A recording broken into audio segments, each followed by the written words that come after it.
Then what I like to do is to talk to you, is to ask you a little bit about your parents.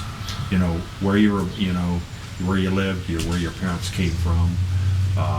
Yeah. See, you know, are any of them still living around here? The youngest one, not around here. Yeah. The youngest one was still alive, and the oldest one was still alive. Right.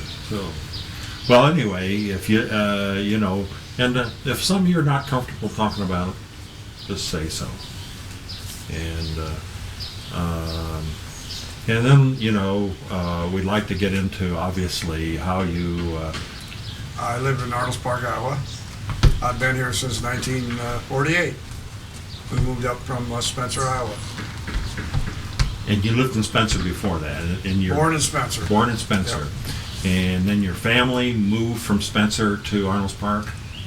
Spencer to Arnold's Park. All but my oldest brother, he stayed in Spencer. I see. He had 1 year of school left, so he finished high school.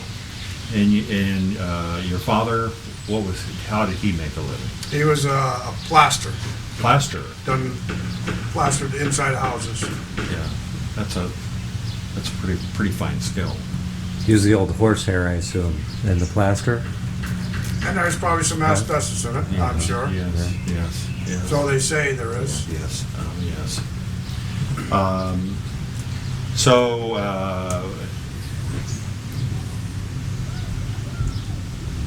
You moved to Arnold's Park in 1948. 1948. In 1948, and you were how old at that time? Well, let's see. I'd probably 8. Probably 8 years old. Yeah. Okay. And so you went to Arnold's Park schools. Right. Yeah. And third grade. I was in third grade Great. when we moved up here. So. What was your first job? You know, summer job or after school? Oh, I had a Spencer Reporter paper route. I brought up from Spencer. I used to sell papers on the street down there, and I lived in Spencer. And when I moved up here, I had the whole town of Arnold's Park paper route every night after school. So would you ride your bicycle or yeah? I won a new Swin bike. I was the best. A new Swin I won from best paper boy. Is that right? That year, so.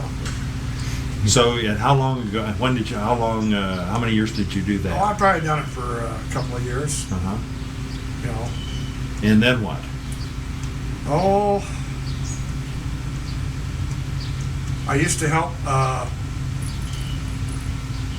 Marby Pugh. He run Oak Hill Boat Works, which was owned by Earl Michael. Owned that Oak Hill at that time.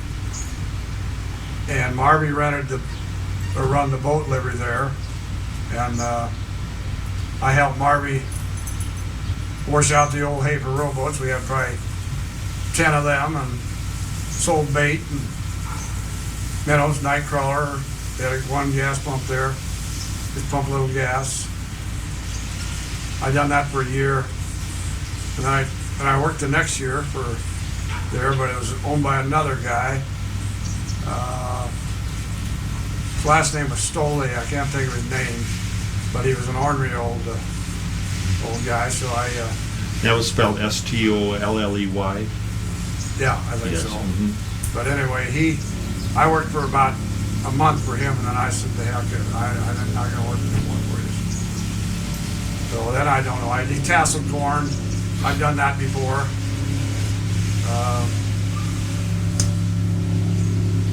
Worked over a lot of different places. Babcock's Beach, I know, across the lake here. They had no sand beach there. And I was helping I got a job helping some guy wheel sand from a pile of sand out back down the bank and dump it on the beach there. Probably took us a month, you know. How'd you get over to the Babcocks? Well, he'd pick me up. Oh, he'd pick you up. He'd pick me up. Yeah. And they had a big pile of sand. You'd take it wheelbarrow by wheelbarrow down and dump it over the bank down there. So Babcock's had a beach there at one time that was man-made. Yeah. Oh, and I don't know, I worked for Max Bucks. He used to take care of a lot of yard work up along the beach here. Just to help him after school, and during the summer. I don't know, I built docks before. Mostly I done my own dock, my own little dock business going on the side. You were pretty young. Oh yeah. Worked for Bill Bradburn. Spoke about he had a DX station where the old Pee Wee Standard was. Oh, yes. That was originally a DX station. I see.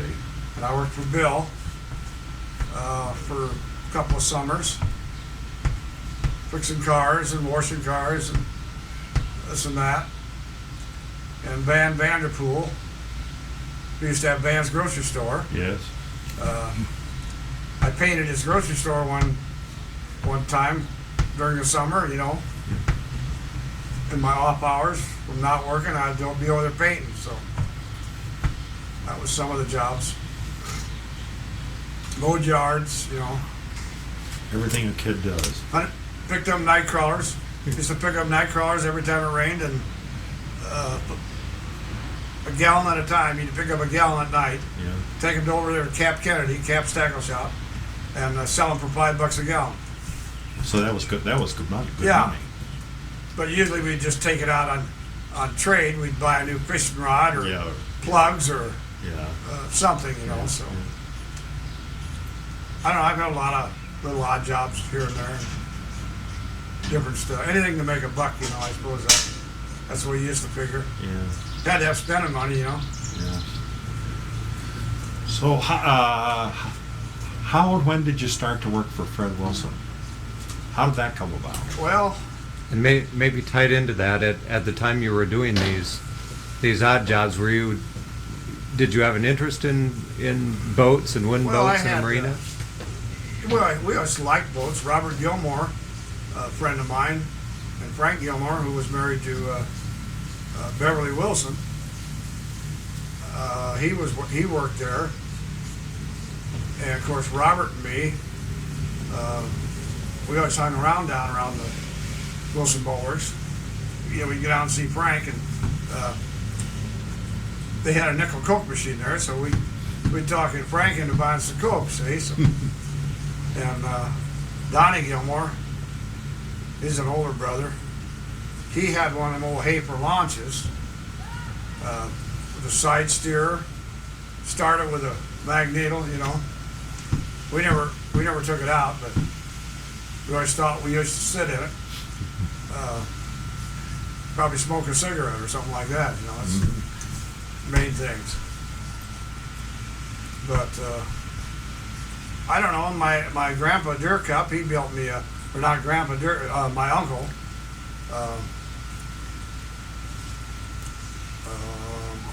Grant Dyhrkopp, he built me a rowboat one time. It was called the Bluebird.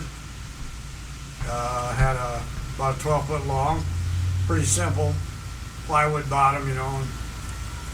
And then Fred Weigel, a guy that had the sport bowl in Arles Park. They used to have a 4-lane bowl now. Mm-hmm. He had a 1.5-horse Neptune motor.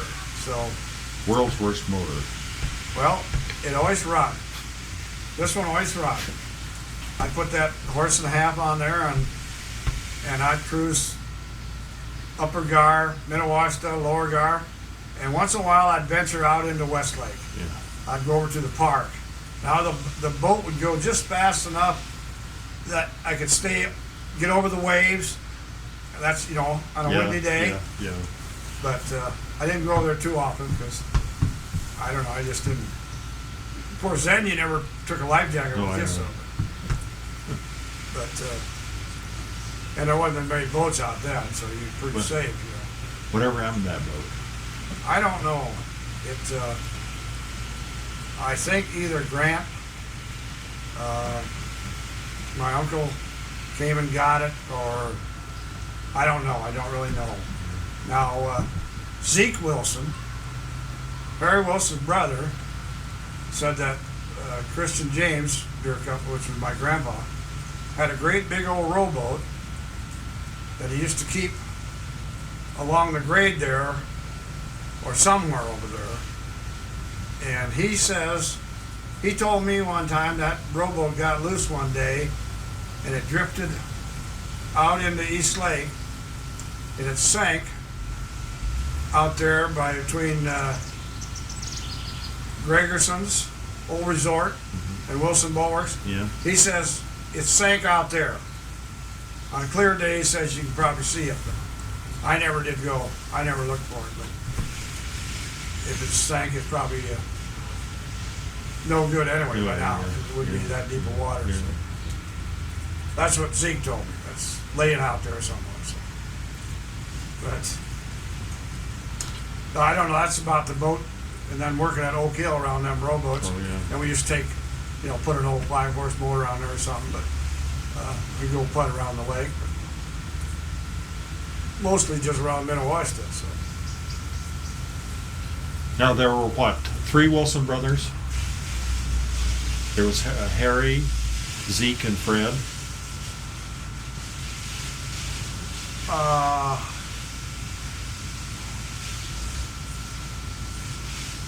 No, Harry and Zeke are the same. That's okay. There's 2 All Wilson right. brothers. Now you're getting me confused. Yeah, okay. You're making me stop and think. Yeah, I was stopping to think too because I thought there was only 2. There's one. Yeah, there's just 2. Just the 2 brothers, I think, is all there were. Right.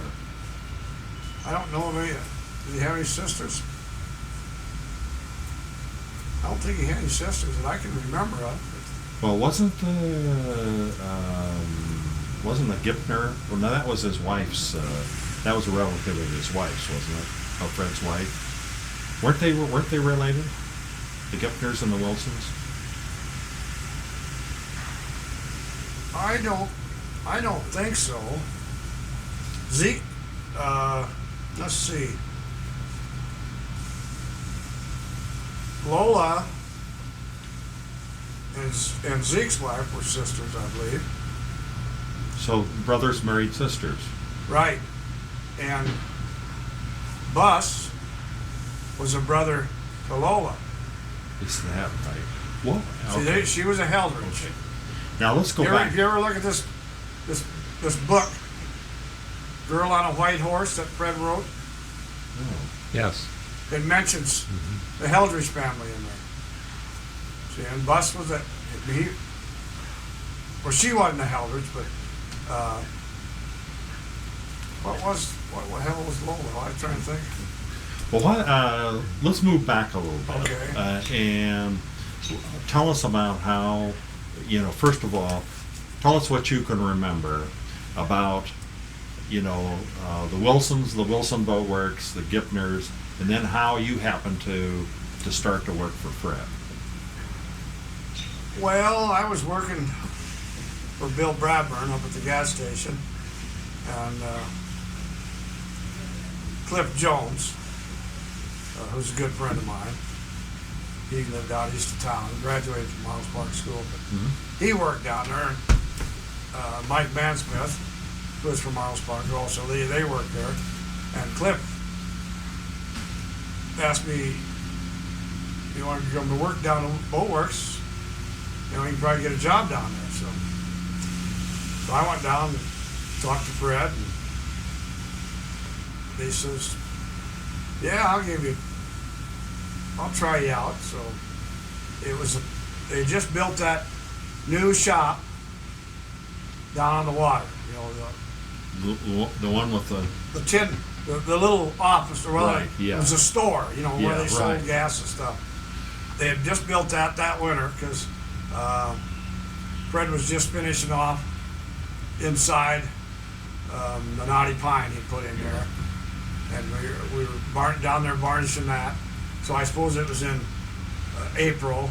What year would this have been? Well, I think it's probably in about 57, I see. the spring of 57. Okay. I'm just guessing. It might have been 56. I'm not sure for sure.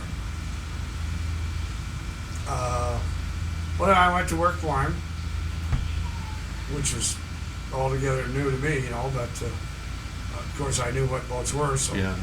And Cliff, of course, Cliff was there, and he'd been working there 2 or 3 years. And Mick Mansmith had been there, working there. He used to caretaker with George Elbro, Mike Elbro, George Elbro. They had the dry cleaners in Arles Park. And Mike used to fiddle with outboards. Fred used to fix a few outboards there, but years ago. But anyway, that's how I started working at. And what was your what did you do, for instance, during the season? What was your job? Hunch boats, drag boats around, get them out of storage. And, gas boats and gas boats, set buoys. We used to set quite a few buoys, and the first year I just kind of got the hang of the place, and I could fix. I was a pretty good mechanic at it by then anyway. So, but that was the main thing: just drag them damn boats out, sand them bottoms, and slop on some bottom paint. Get them in the lakes, soak them up. They had a hell of a lot different system. Fred did. Then when they quit having wood boats around there.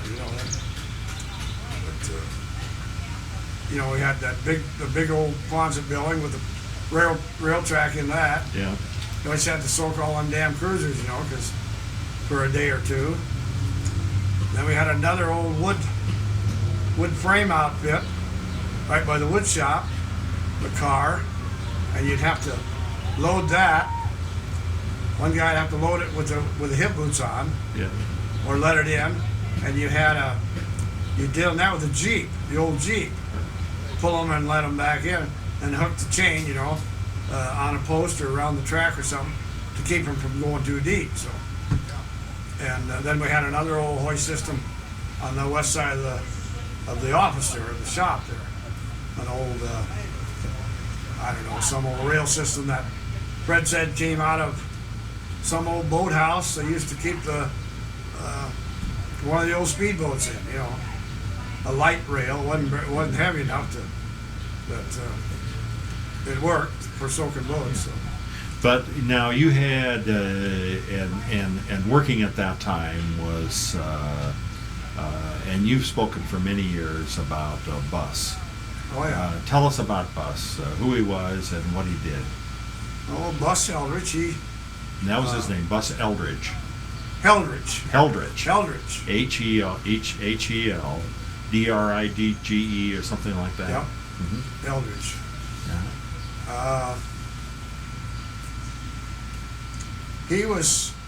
Bus was Lola Wilson's brother. So evidently Lola was a Heldridge. Also, and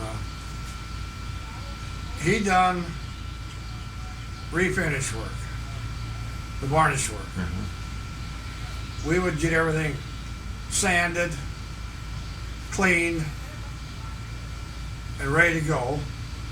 And then he'd come around, say we might have one boat done, ready to go, and Yeah. he'd come around. And we used to varnish the boats in the buildings they were in. Right, the first building in, we'd set the boat right there on a cradle, do all our sanding and everything there, cleaning. Yeah. He would come by with his can of varnish and his brush, like at 2 o'clock in the afternoon, and varnish the boat right in the building there. And then we'd shut the door. He'd shut the door up, and that was it. So he'd done woodwork. He fit planks. Bus was not real particular, like we do nowadays. Yeah. Fred Wilson never believed in wood plugging anything that I ever knew of, because he always used Dyhrkopp wood filler. Right. But I think they had one plug cutter, and it's an old antique thing. In fact, I think I've still got it. It's one that you put a bit in, and you loosen the set screw, and you turn this worm.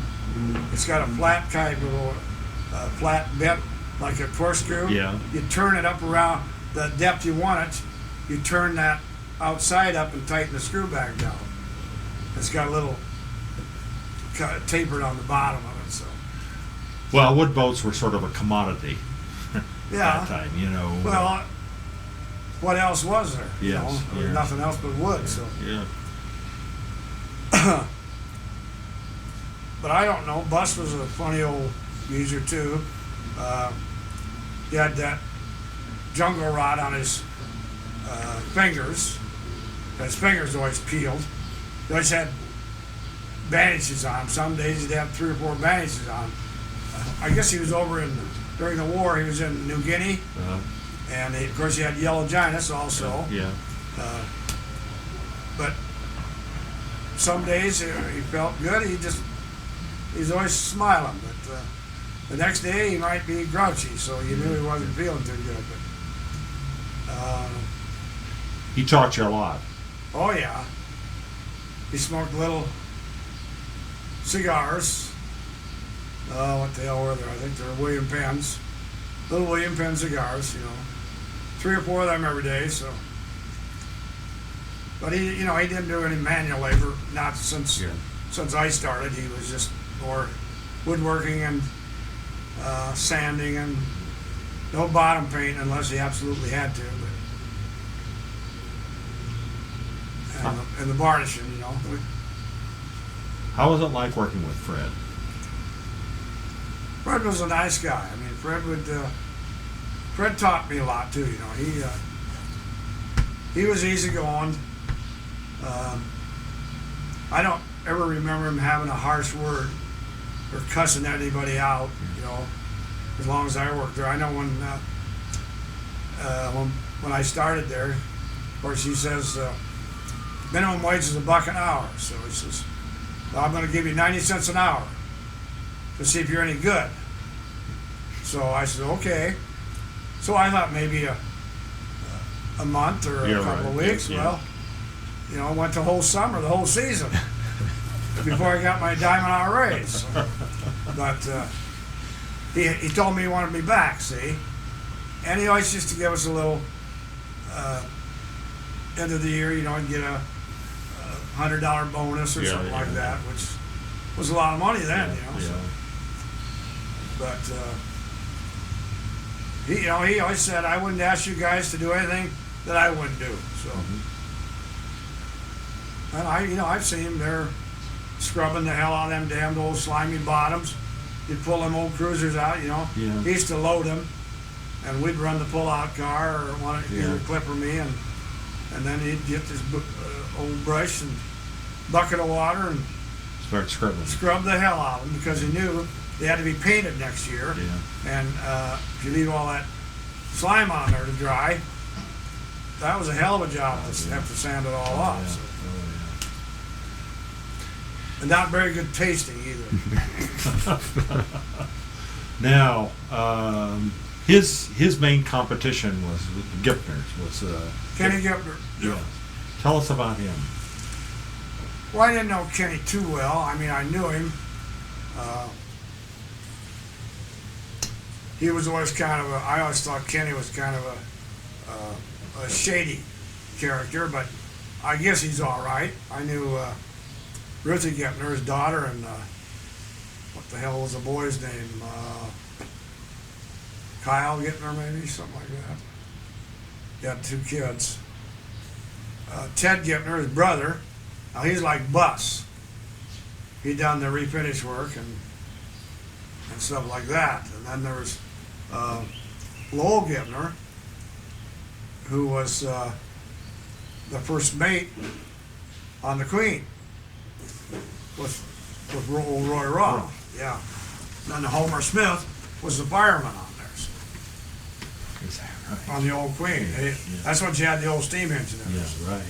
But Robert Gilmer and me used to load coal on there every morning. Is that right? Robert worked there, and we would over there at Seaman Chateau. Yeah, right. They used to dock it there, and they Yes. had a little coal shed building there. Yeah. And we'd take the wheelbarrows full of coal, wheel them out the dock and onto the boat, and dump them down in the hole down where I remember each that. side of the old boiler there. So So and Robert, then of course Robert worked on the Queen also as just a dock boy or Yeah, right, deckhand. deckhand, right? Did you know Captain Rolfe? I knew Roy. I didn't know him real well, Uh-huh. but I knew him, and I always said hi to him. He always said hi to me, and Yeah. over the years we might have talked a little bit. Yeah. But I didn't know him that well. Let's put it that way. And refresh our memory here again. Who was the engineer? You just mentioned his name. Homer Smith. Homer Smith. I don't know who he was or where he come from. Big guy, wore glasses, about half bald, and but I didn't know him that well. Now he might have been related to some of the Smiths in Okoboji. There's R.J. Smith and the one that had there's the one that had the trailer park. There's Roy Smith. Then there's the one that had the trailer park was another Smith. They were brothers, but Getting back to the Gipner Boat Works, wasn't there before? Wasn't it a name by ARP? Wasn't that before that? I think it was Was, Art before yeah. Gipner's. I didn't know him at all, Okay. so that's. Now, was the competition a friendly competition, or Well, it was pretty much a friendly competition, I think. yeah? Of course, the Century, always, they always have as a Cadillac of the boats, Right. and they always jazzed them up, Yes. so they looked nice. And I think Kenny sold a lot of Centuries, Yes. but there's not so many of them on the lake anymore. Yeah. They didn't survive because most of them, Sank of the buoys. they rotted away or Yeah. they hauled them away. So Yeah. But you did, as I remember, it was you all got well enough along. You needed some parts. You went over there and if we needed a part for a Gray Marine, Yeah. Right. we would go over there and get. If we needed a head gasket or a Yeah. water pump, something like that. Now I can't say that they ever come over and got anything from Fred, but Yeah. they may have, because Fred used to kind of take. He took care of the parts selling Yes. deal. It wasn't like it is nowadays. You have one or two or three parts people, Right. and then you have two or three accessory people. Right. Yeah. I mean, Fred used to take care of all that. If you needed life jackets, He'd sell you a life jacket. he'd sell you the life jacket. If you needed a fire extinguisher, he sold you a Yeah. fire extinguisher. Yeah. You need some paint, he'd go up in the old wood shop, they kept their paint there, Yeah. I've got cans of paint that used to be up on the highway when they had our showroom Yeah, up there. yeah. Fred had some shells built, and he kept them cans of paint. So you look in the window. Well, you used to be able to put two boats in there. Yeah. There was one here and one here. That was it. And there was your wall. Well, then he moved the wall back one year, further to the back. But some of them cans of paint, the labels are faded out. And I'll bet you they were some that sat there There in the sun. in the sun. Yeah. They're 40 years old or Now I 50 remember. years old. I remember that all the boatworks, they used to, something you couldn't do today, but they would also all agree together as to what they were going to charge. Right. They all they'd get together and have a set price. Yes. Yeah. Do you know how that worked? No, I have no idea. I think they just, if one of them thought they couldn't quite make it, Yeah. then they'd call a meeting. Yeah. And of course, the one that couldn't quite make it, he's in favor of charging another $1 or $2 an hour. Yeah. And the other ones, they figure, well, what the hell? If he can get away with it, so will we. So, Yeah. so I think that's kind of the way. So that, as I recall, it was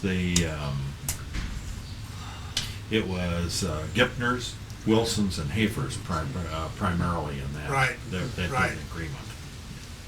Right.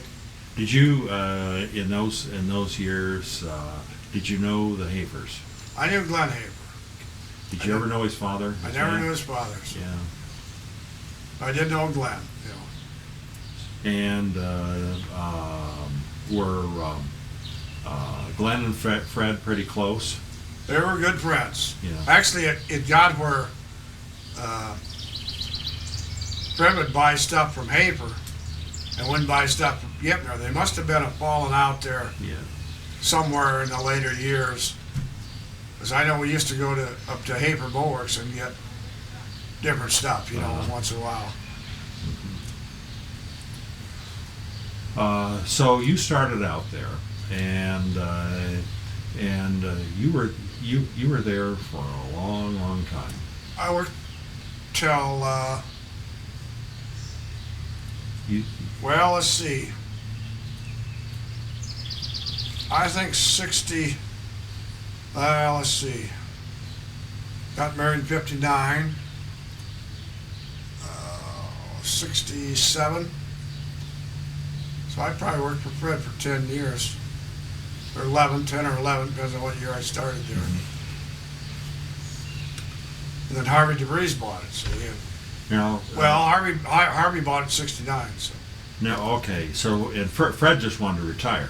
Well, he said, when I have to start selling them damn fiberglass boats, I'm selling the boat works. Is that right? And 68 was the last year they built a wood one, Yeah. and he sold to Harvey in 69. And who was Harvey DeVries? Harvey DeVries was my brother-in-law, Morton City. Now, I did. I guess I knew that. And and Harvey. This is what your wife's brother. No, The other way. my wife and his wife's sisters. I see. Okay. And that's how Harvey. And Harvey was from where? He is from originally from Warren City, but he's actually from Sioux City. Sioux City. So he lived in Sioux City.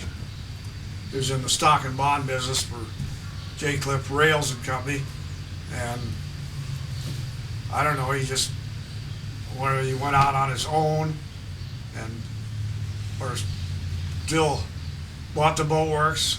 He's still in the stock and bond business, but even when they owned the boat works, Well, let's before we move into that. Let me because these things come in my mind.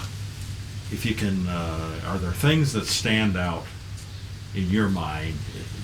Good stories, adventures, good times, bad times that you had when you were working for Fred Wilson. Oh, I don't know. Probably the best part of working there, I liked we set buoys in the spring.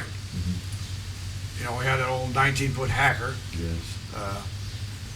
It had an old 6-cylinder in it originally when I started there. It had an old hand winch on the back. I remember that. It was a runabout. Yeah. We'd pile the back seat. Where the back seat was, we'd pile that full of buoys, which, if people know what a buoy is, right. a wood buoy. Not one of them little styrofoam ones you buy, but they were all homemade then. So, but I would like to take a load of buoys and head up the lake to start setting buoys, and then you'd get back by noon and get another load and head out in the afternoon. So, you'd set, I don't know, you could probably do, depends on how close we were together, but you could do 10, 12, 15, in a morning and then get back. But anyway, I remember the old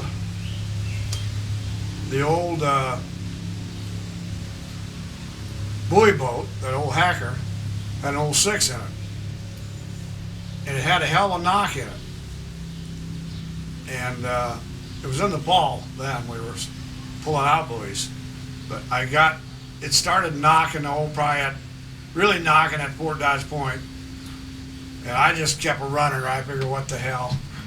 And I made it under the bridge and over to the east side of the shop there. And we used to back in there and then we'd throw them off and let them float to shore, and you had to clean them up and everything. But I whipped in there, pulled it into reverse, and it was rattling to beat hell, and I just pulled it in reverse and revved her up. She, boom! The hatch flew up, so the piston broke, and I suppose gas had been running into the crankcase, and just blew the damned old hatch open, and well, that was the end of that. Fred was there. He just, of course, he knew it was knocking because it'd been knocking anyway. See, and so we had a friend of Fred's and a friend of mine, Jerry Culbertson. He lives in Storm Lake, and at that time, Jerry Culbertson and me, he had bought this old boat. It was an old Canadian-built something, you know, and we put a, well, we put a flathead Ford, marine conversion flathead Ford in it. And he was from Storm Lake, and it was tied up there. So we needed, Fred had no engine to put in the boat right away. Yeah. So we took, Jerry says, go ahead and take my boat. Use it, Fred, go ahead. So we took that old Canadian boat, took the old Hacker, put some tires down between the inner tubes, Yeah. and tied them together. So that boat was the power, and with the old workboat, the old Hacker was the winch boat. So that's the way we picked up the rest of the buoys. That we probably had one load left, see? Yeah. So that was quite a deal there. As I recall, you put in these for us. Oh, yeah. For a long time. Yep. You took them out. How did you? You dropped the chain and the anchor. You took the block in as close as you could get to shore. Yeah. And then You know, dropped it. when the old prop started Right. Yeah. throwing rock, you Yeah. knew you was close enough. Yeah. Yeah. Then went back and unraveled the chain Yeah. from the winch, and then you threw the chain outward. Yeah. So if the ice moved the block, Yes.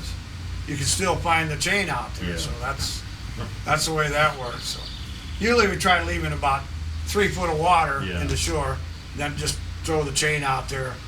So when you came back in the spring, did you ever have a time finding the chains? Once in a while, but not very often. We had a long, like an 8-foot pike pole, Yeah. Right. and you'd see the chain down there. So Snag you it. reach down there and get it, hook it, pull it up, bring it up. Of course, you had to take a damned old bolt and nut apart, you know. Didn't have anything fast. Put a bolt and nut there and start winching that old block in. You'd crank you right into back to shore, and then you just. Well, Jerry, now when because I of course remember all those mooring buoys Oh yeah. around the lake because there weren't so many hoists, Right. and but I also know that there were a lot of boats that sank on their buoys, Oh yeah. and tell us a little bit about that. Well, seems to me the ones that sank either had slow leaks, Yes, and the people would leave for a week, yes, and the wind would come up, and most all them boats had a bailer on them. All the Chris Crafts did, and it was about 12 inches high from the bottom inside the boat. Well, if the boat got down 12 inches deep in the water, then the water started coming in back bail. It'd be reverse siphon. It starts coming in. Yeah. That caused a lot of them sinking, and I think just them that had slow leaks, Yes. you know, they leak in the corner. Seemed like you were always pulling them out, packing caulking cotton in the corners, and putting a little bedding cement in there, and hopefully it stops it, you know.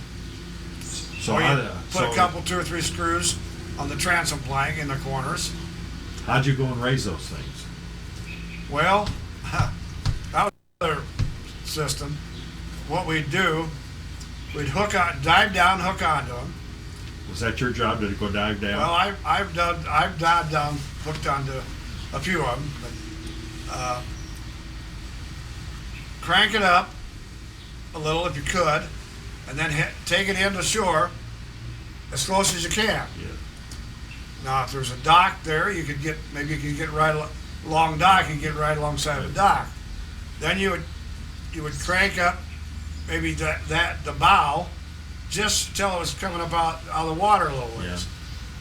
Yeah. Then we used to take, if you was on a dock, you'd take like a 4x4 or a big round post, get it down, hook a chain or a rope, whatever. Most of the time we try to use a chain, and a long pole, and then usually had to put something across between the posts to kind of keep the plank from splitting down, and then you'd pry down on this 4x4 until that boat real slowly came up I see. up to the surface, Yes. which it would, Yeah.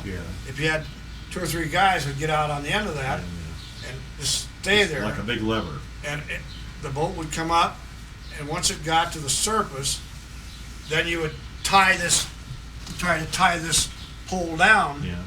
to maybe the other side of the dock, see? Then you'd jump in there with some buckets and just start bailing water as fast as you could. Now, if you had no dock, what we used to do, I remember when we were in Manhattan, it was a cruiser, like a 23-foot Owens cruiser. So Frank Gilmore and me was on that, and I went down. It was pretty deep. It's probably sunk out there in Manhattan. That's pretty deep right up there. Yeah.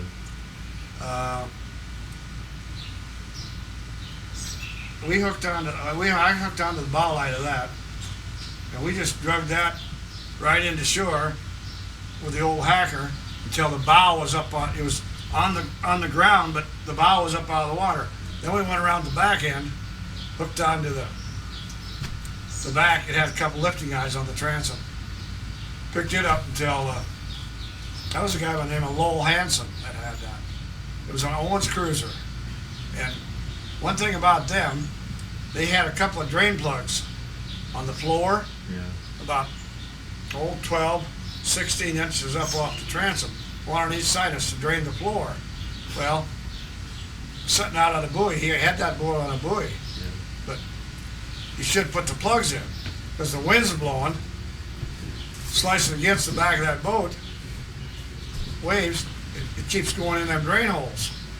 So pretty soon, that boat got deep enough, then up here, on them Owens, they had a big vent on the transom.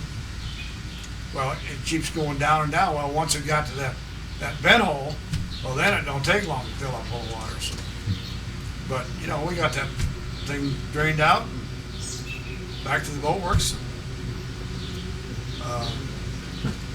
Got it running, Now, you weren't there when Paul Shuck blew up the Lake Patrol boat. I wasn't there. I think that was the year before I started. Is that right? I think that was either a 55, it was a 20-foot holiday, I believe. Mm-hmm. It's either a 55 or 56, so whatever. I think it was a 55 actually. It had their green, it's kind of a plain Jane. Yeah. They painted them green and just rough planking inside. But that was just a matter of gasoline leak and bad wire, and boom, that happened to Raph Miller too over there at the Okoboji Club. You remember the old Okoboji Club? Oh, yes. That happened to their boat over there. They just cranked her over and she boom, blew up one night. They had a 49 Chris Craft just like yours. But was that right? The Model K. And Yeah. you guys had one. Yes. Nellie Campbell had one. She Yeah. lived there. Nellie Campbell lived right up in the Hayward Bay here somewhere. Just keep it on buoy right down here. Lake Patrol used to have those too. Lake Patrol had one. Yeah. Well, that's interesting. Well, let me stop for a second. Okay. Who's the kid down the hoist? Oh, that's, Somebody's those are in the a, little, somebody's in a kayak there on the other side. Tell us about Tom Christensen. Well, Tom Sr. Yes. There's still a Tom Jr. alive, you know. Tom Sr. was kind of a dirty-looking, funny old guy, you know. If I remember, he always had gray, you know, salt and pepper whiskers. Mm-hmm. His hair was always bushy, and of course he's always had a cigarette in his mouth. I remember him, and tall, skinny. He always had a lot of stuff to work on it, the way he always talked, but I don't think he tried to talk the work done, see, as far as getting it done. But you know, that he did fiberglass he ruined a lot of wood boat bottoms by fiberglass was Right. coming out, and he got into it and started fiberglassing everything in sight, and he sold a lot of fiberglass jobs, you know. So he had a growing business up there. Oh yeah, he had a going business. Had an old Quonset on the south side of Lazy Lagoon, Yes. right where the state bought. Right. Now, Cliff Jones and me we thought about buying that Lazy Lagoon Boatworks from Tom. And the way I understand, that little island out there went with that. I don't know for sure, but that was my understanding. Well, anyway, there's a guy by the name of Ed Baird, I think it was. Used to be our county superintendent. He lives over in Spencer Beach. Now, the story I heard, that he had lent Tom Christensen some money, probably for the business. Well, all of a sudden, Ed wants to get paid. Tom don't have the money, so he forecloses on Tom. And it wasn't very long later, the state owns it. Because Ed turned right around and sold it to the state, because the state wanted it, see? And so that's how the state happened to end up with the whole thing. Well, now he used to, Tom Sr. used to build boats, didn't he? He built some wooden Christie rowboats. Uh-huh. And that's what they were called, Christie? Yep. Now, Fred Wilson also built some, didn't Fred he? Wilson built boats. There's one that I know of. It's up at it's at Butch Parks. Dan Donovan had bought it and fixed it up, and he sold it to Butch. If you go in Parks Marina, Yeah. there's a boat. It's painted red inside with Yeah. Marty's gunnels. That's a Wilson boat. Boat. And they did this. They do these from Standard Designs, or they? Well, Fred's was pretty much a standard design. Yeah. The old rib bending machine Yeah. used to be in the back of that old wood shop. Mhm. There's little holes, Yes. and you'd pull the lever, Yeah. stick all your ribs in there, and push it down and clamp everything tight. Yeah. Then you'd start from there, you know. So was this primarily? Was this to meet a market need, or was this also to keep people busy during the winter? Well, I think it's just to keep them busy. I don't think Fred ever had a big crew working on him in the Yeah, winter. right. It might have been Zeke Yeah. and him, you know. Yeah. Fred tells of when his dad had the boatworks at one time, that Fred and Zeke had the Wilson battery, copper and battery works. They used to take these. One time when we dredged out all them old slips Yeah. when I worked for Fred, and we had a block and tackle system and an old Jeep and one of them old Fresnos, they call them. Yes. Right. Shit scooper. You Right. know? And we dragged that back. Frankie Little was working there. That's Yeah. another son-in-law. We drag it back tip it up. And Fred was in the Jeep. We'd holler, go, and he'd take off, and we'd run it along. The water was low, and you couldn't get the boat into the slip. So Yeah. we took about 3 foot of sand out of this first 8 foot here. Yeah. But anyway, we found a lot of carbon pieces about that big around and about that long. And they used to knock these old, they were batteries, apart and get the copper wire out of them. Yeah, and they were wrapped around the carbon. Right. Yeah. And then they had probably some acid in it Yeah. and stuff. Oh, yeah. And I says, well, God, you throwed all that stuff in the lake. You started polluting the lake then, you know. But you know, that was amazing. We done them south slips that used to Yeah. run Yeah. set south, north and south. Yeah. And then we done the east and west. Yeah. But over there by the east and west slips, of course, every time you'd come up out of there with a load of that crap, and then just tip it up and dump it. But I found a little white pipe about that long, and it had a bowl about the size of your finger. A little white pipe. Indeed. And I showed that to Fred. He says, my God, he says, Zeke and me used to smoke one like this. They used to put a little tobacco in it, and they'd smoke it, Yeah. you know. But it was a little pipe that Isn't I it? suppose some tobacco company had them give them away free or something, you know. Well, tell us about what you remember about Zeke.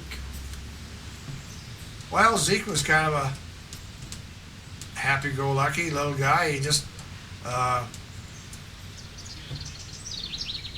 sometimes he was in good moods, sometimes he wasn't. So, Yeah. but he used to always talk to you. Go ahead. But he was kind of a funny guy. But he, you know, he could be real nice, or he'd just be crabby as hell, you know. And he'd cut across his yard, you know, when Fred and mother and dad used to live just west of that tile building over on the west side of the track, that little white house where Zeke lives. Yes. Fred's mother and dad used to live there, see. I see. Well, then Fred always took care of his mother after the dad died. I don't know when his dad died, but she always visited with Fred. And Zeke, he lived over in Arnold's Park. And after the mother died, Zeke happened to end up getting the house. But somehow, he had been paying the taxes on it. Anyway, he ended up with it. Fred never argued, you know, to get it back or anything. So he just let Zeke have it. But, you know, he had a boat livery under the old Okoboji store. And he was always a pretty nice guy. A little grouchy, but you could talk to him. You know, we'd go over there and have a candy bar and a bottle of pop under the store. They always had ice with a cooler and water running in it, you know, and ice cold pop and candy bars. And, you know, he'd talk to him. Jim Gibson worked there. I remember Jim very well. Yeah, he worked there fixing outboards. Yes. And, So that's how but Zeke. you know, he might cut across his yard after he got that house there next to Yeah. the tile building there Yeah, on the right. west side, and he'd holler out and give you hell. You know, stay out of my yard, damn it. And he used to shoot the squirrels right out of the tree with 410. Is that He right? didn't care. He put feed out for the birds, not for the squirrels. I mean, he caught hell from the city, the mayor or somebody. You'd hear this boom. Look over there, Fred of course, Fred would feed the squirrels, Yeah. Fred and Lola, and they go over to Zeke's. Yeah. He'd shoot him out of the tree, you know. Well, Fred used to get madder than hell at him because he'd do that, but Zeke didn't want the squirrels in his yard. But that was always kind of comical. But And then he'd go down and fish every day on his dock and sit down there and go to sleep, you know. That nice warm sun. in those dark green, that dark green shirt Jacket, and pants, hat. and big suspenders. Yep. Yeah, I remember. And if you tied up to his dock, Yeah. boy, looked out, because Yeah. that's not a public dock, you know? You don't want to, Yeah. you don't want to tie a boat up to his dock unless Yeah, you get yeah. permission. Oh, yeah. So he made his living really just, Renting boats, selling bait, fishing tackle. and then in the winter, Wintertime, he done nothing. nothing. He never has, as far as I knew. He made enough in the summer, evidently, and his, she never worked, as far as I know. So, That's interesting. yep. Okay, let's move Harvey. So Harvey Harvey came into the picture because he knew you. Yeah, he knew me, and of course he knew I worked there too. Yeah, right. And he had bought a couple of boats there, see, I from see. Fred. Yeah. What did he have? He had a Winnie Main had a 48, 47, 48, 16-foot, 70-foot Garwood. Yeah. And Harvey bought that from Fred Wilson for like $1,000, you know. And we put a coat of varnish on it. I think Bus probably varnished it for him the following year, but it run like a top all the time. And Harvey come up from Sioux City and come over, and they lived over at the Twin Hills. They had the first, Steve DeBreeze's dad and Harvey and George Knack, they built the first 3 houses there at the Twin Hills, which is right straight east from Wilson Bower's, Yeah. across the lake there. Yeah. And he'd come over and get in his boat, and I put his dock in over there for him. And he'd use the boat on the weekend, never had a bit of trouble with it, you know, but anyway, he knew Fred through, you know, from dealing with Fred, and at that time, he just decided he wanted to own a boatworks, I guess. So. And at that time, I didn't work for Harvey though. The last year I worked there was for Fred. I didn't know that. I didn't work that. Kenny Halber and Frankie Little were there. Mm-hmm. Frankie had come to work the year before. He come from Asher Motors as son-in-law, maybe 2 years before that. Yeah, I remember him. And I went off and Harvey bought that Water's Edge Resort, 4 Seasons, Yeah. and so I moved in there and was there for a couple of years, What, running the resort? running the resort. Yeah. And then we decided there was 12 cabins. We tore all them down, built that condo that's there, sits along the road that Yeah. goes north and south. Yeah. The 4 Seasons, it's called, or Water's Edge. I don't know. It's had 2 different names, but we built that, and he sold it to Dean Mitchell. And I did go back to work for Harvey and worked for him at the marina. And of course, he sold it to DeConcini, David DeConcini, who's the black sheep of the DeConcini family. You know, there's Senator DeConcini and Judge DeConcini of Arizona, and there's David DeConcini, yes, yeah. and there's another, I think it's Marvin or DeConcini. He works for the, I think the CIA or something. He used to, but David was always kind of the black sheep because he never amounted to nothing. He went to school for business, you know, rather than being a lawyer or judge or something like that. So he had it for 3 years, and Harvey got it back. Because it didn't work. Didn't work. And Harvey had it for a year. They sold it to Don Schroeder. Mm-hmm. Don Schroeder had it for 8 years. What happened? And you worked for Don. Yep, I worked for Don. I worked for DeConcini. Yeah. And I know Don is still alive and active and comes Oh around. yeah, he'll be here in July. Yeah, right. And essentially, why didn't that work? Well, we always say Don had a champagne taste and a beer budget. So, Yeah, right. you know, I think he just outlived. He lived higher than what he could afford. You know. I see. But I don't know. He was a pretty good businessman. He always had But he was easy going, you know. Yeah, right. If you wanted to buy something and somebody made him an offer, and if it made him $50, rather he should have held out for 200. Yeah. I mean, to make any profit on it, he'd probably sell it to him. Because he was a friend of his, you know. But it was during when Don was there that you really started to get interested in And the wood boats. in the wood boats Yeah. again. That we had, Don and How did that begin?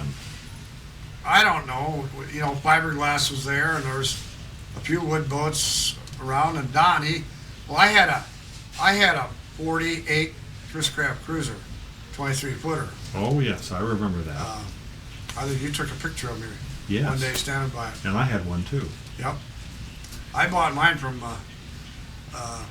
Lessman. It was over here on Manhattan, North Manhattan.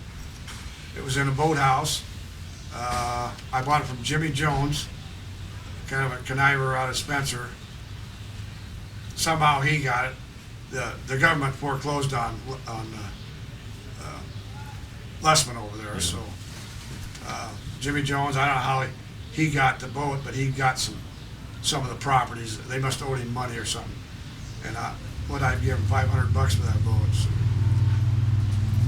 Fixed the track that had its own rail track, and that boathouse is underground. Fixed the track, put the boat in the lake, and brought the big gas-powered pump because figured it wouldn't float. Didn't hardly leak a drop. That boathouse is so damp down in there. She never dried out. Never dried out. Yeah. It's underground, see? Yeah. The roof, the door to the lake, and everything else was underground. So. In fact, they had little mildew on the side, so I remember that boat very well. yeah. That boat's still around. It was at our boat show here 2 or 3 years ago. That's one of the prettiest boats Chris Craft ever built. Yeah, it was a nice boat. Yeah. It was all original too, you know, Yeah. that one. And I sold it to Don, and I don't know, Don, he talked Den Herder and got them fired up, and Dick Weicker Mm-hmm. about getting into wood boats, and of course Den Herder bought that one, Right. and there was some already here, so that's, I guess, how it got started. The boat that Ben Herder bought was the Reva It's the Reaver that Bill owns. that my brother owns. Yep. Well, I went up and got that boat from Minnetonka, from Todd Warner. I don't know what they paid for. I think $3,000. Don and Den Herder and a couple other guys went up there, and that's what they bought. So, brought it down, worked on it for a couple days, getting the engines running and stuff. Put it in the lake, leaked a little. But the front deck, we took it out for a test run after I got the engines going. You know, no interior, and everybody that worked at the boatworks went for a ride in it. And there was I don't remember what kid, one of the kids that worked there. Anyway, he jumped up on the front deck to get the rope to tie it up or something. Went right through his leg went right through the deck. It was that rotten, that front deck. So. Well, you've named a lot of names throughout your history. Who do you think's been the most influential person, and why? On me? In your career, yeah. Oh, I don't know. I think Don probably was pretty influential on me, Don Schroeder. Don Schroeder. And of course, I always talk to you, and then of course, you give me Dick Clark's name, and he had flown in here one time with somebody, and well, they bought that paper too. Yes. He bought the Haver that the Coburn boys had, Yes. and then the one Hubie Waugh had. Yes. Is that the one you got? That's what I had. Yeah. Yeah. And he's got the Coburn boys. Yes. That now. That was a 16-footer. That one. Or 15. wasn't it? 14. 14. It 45. now belongs to Doug Elmore. Who? Doug Elmore. That was Ed Ryman. Yes. That's the only Haver that I know that had lifting eyes. Because I put him in there. Yeah. He had a Hopper hoist, and he wanted lifting eyes. So I bored some holes and made some brackets and put lifting eyes in that haper. So it was really, well, that's interesting, because Don, and you had, Don really was interested in this. Well, yeah, and, he'd get me all fired up. Gee, Jer, we can make a lot of money doing this, doing that. Yeah. Buy some boats and fix them up, Yeah. sell them. Everything sounds great. Yeah, This, yeah. we're going to make a few thousand extra this year. Well, that never really worked out that way, but and I just always enjoyed doing it. So, and of course, when Hellenberg got moved in there and they built that big new wood shop, well, then I really got fired up. Then we had 3 or 4 guys working there with you. Well, then you could get some boats Right. done, Yeah. repaired. Yeah. And then, of course, when Mao got it, he was fired up for the first year or two. We done 3 or 4 boats for him one year. And then, of course, he says, I don't know, this damn wood shop not making any money. I said, you know why, Dick? And he said, no, why? I said, we fixed 4 boats for you. 2 or 3 guys working all the time. That's probably $100,000 worth of work. By God, he says, I never thought about it that way. I says, sell them boats Yeah. and you'll show a profit. Yeah. Well, by God, he says, I never thought about it that way. So, which is the truth, Yeah. But then the following year, I think he decided he's going to retire out of it, Yeah. turn over to Julie, and he just lost interest in him. So. Well, tell me about how you, tell us how you then moved on to into your own business. Well, actually, Stephen was working there at Mouse. And I don't know, Dick come down and he says, you're going to have to let about a couple of these guys go. So I says, well, okay. And he says, being Stephen's the youngest, not married, I think you should let him go, for one. And you decide on the other one. So, and which kind of ticked me off. But Stephen is actually one of the better helpers. But that didn't make any difference to Dick, because he was the youngest, and even though he had more experience than any of the other guys worked there, besides me. But so I had to let Stephen go, and then I think Dean Tuttle, he runs the Queen, Captain Dean. I think we let him go. That, and then there was another guy we let go too, Gary Cummings. He was just there working for the summer. I don't know, young guy, but he'd married and divorced or something. Had a couple kids. But I don't know. So that's really what ticked me off, kind of. So we were down to 2, Darrell Anderson and me, and we were working on that boat of Dick's 28-foot hacker he'd bought up in New York somewhere. Old John Frohlheim, did you ever know him? Yeah, I know who he was. An old Yeah. peddler. Yeah. He found this boat up there, and Dick bought it. He hauled it down here and sold it, delivered it here. But, it needed all new planking, new keel, new bow stem, new chimes. He found it was out in a bone pile somewhere, but it was a 28-foot hacker. I don't know, he bought it sold it to Dick for $3,000 or $4,000, and then $1,000 to deliver it here. So that's how that happened to be. And we put a new keel and a new bow stem on it, and transom frames and all new frames on the bottom. And we were in the process of putting the chimes on. And I had told Dick that I was going to leave in a couple of weeks, as soon as the boat show was over with. This was in July, And in the morning, and he come down there about 11 o'clock and says, you probably got other stuff to do. If you want to leave now, you can leave. So I said, well, fine, that's all right with me then. I'll work till noon and then I'll leave. So I did, and picked up my toolbox, and that was it.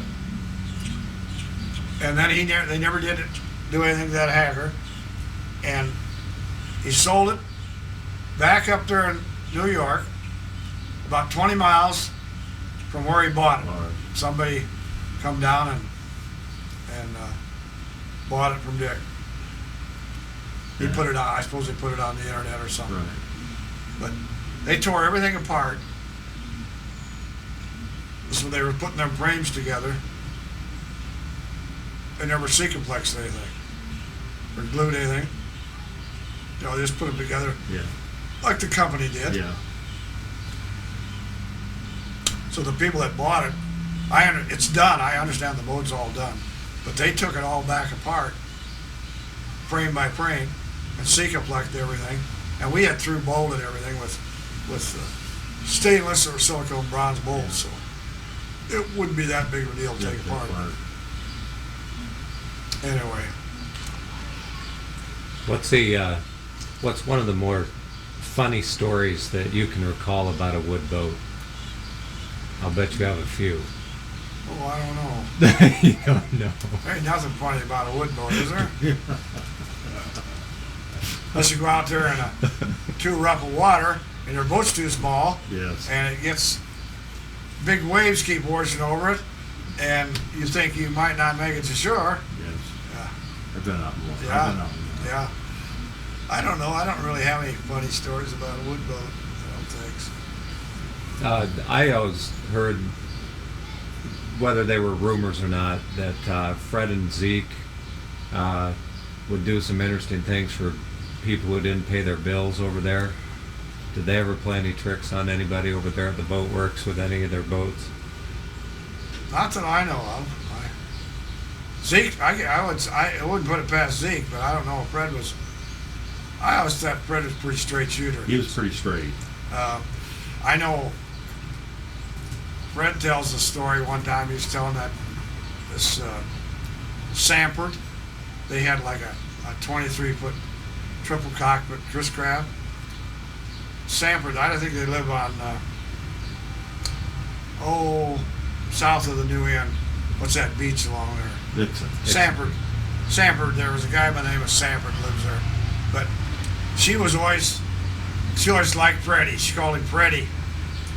And Fred was telling us one night he's down there, he was up the house, and he hears this, help, help, help. And he looked down there, and it was coming like that's end of them slips on the south that run south. Yeah. And she had been in a boat with somebody, and she jumped out of the boat. You know, it was shallow right out there. Yeah. And no clothes on. But she always liked Freddie, see? She called him Freddie. But she jumped out of the boat and was hollering help because she knew Fred would come down there and see what's going on. And he says, by God, there she is. I run out there and grab her. I thought she's drowning. Drag her up out. And he says, she's not a stitch of clothes on. He said, Christ. Now what I do? I got to go up the house and get a towel or something, blanket from Lola, you know. Try to explain this. So. Oh, and then there was a gal. What the hell is her name? They had an old 25-foot Owens cruiser. She's from Spencer. Kind of a dingy old broad, you know. Yeah. And she had a boyfriend, and they'd bought this old Owens cruiser and fixed it up. And they had the first slip, well, about the second slip out, when it was the old cruiser slips. And he had taken some gal out without her being with him. And she found out about it, and they'd taken him out in the boat, see? So she went down there over the noon hour. I think Harvey owned the place then, or maybe Don Schroeder. Probably Schroeder. But she pushed that boat out of the slip and there's always a little bit of wind, from the east. And she lit a damn fire in the boat. Then she jumped overboard and swam to shore right over there. She let it drift out there in the bay. And then she jumped over and swam to shore and went, I don't know whether she went over to the dry dock or one of them bars. And the damn boat's out there burning. And of course Zeke he's out there hollering. I think Zeke's probably the one that called the fire department. And they come down and sprayed it, right from the road and got the fire out. And then we pulled the thing back out and put it up on a trailer and parked it up behind them old, behind Lou's old place, the driftwood, Yeah. on a trailer there for a long time. And it sat there for a long time. I don't remember, just somebody come along and bought it, I think, and they hauled it away. I think I remember. Yeah. I think I remember that. So, But anyway, she just cracked up over her thinking her boyfriend took another gal out and in the boat, So she thought she just burned the damn boat up. So I can't remember her name. So we were talking about that not very long ago. Somebody else remembers it. So you talked about Sanford and the 23-foot 3 cockpit. yeah, I think that boat's at Tahoe. That's the one that I bought from you? I think it is. Yes. And I think that's the ones that's on Yeah, Tahoe. it's out of Tahoe. Yep. It's outrageous, and it won Best in Show here about 7-8 years ago. Oh yeah. Yeah.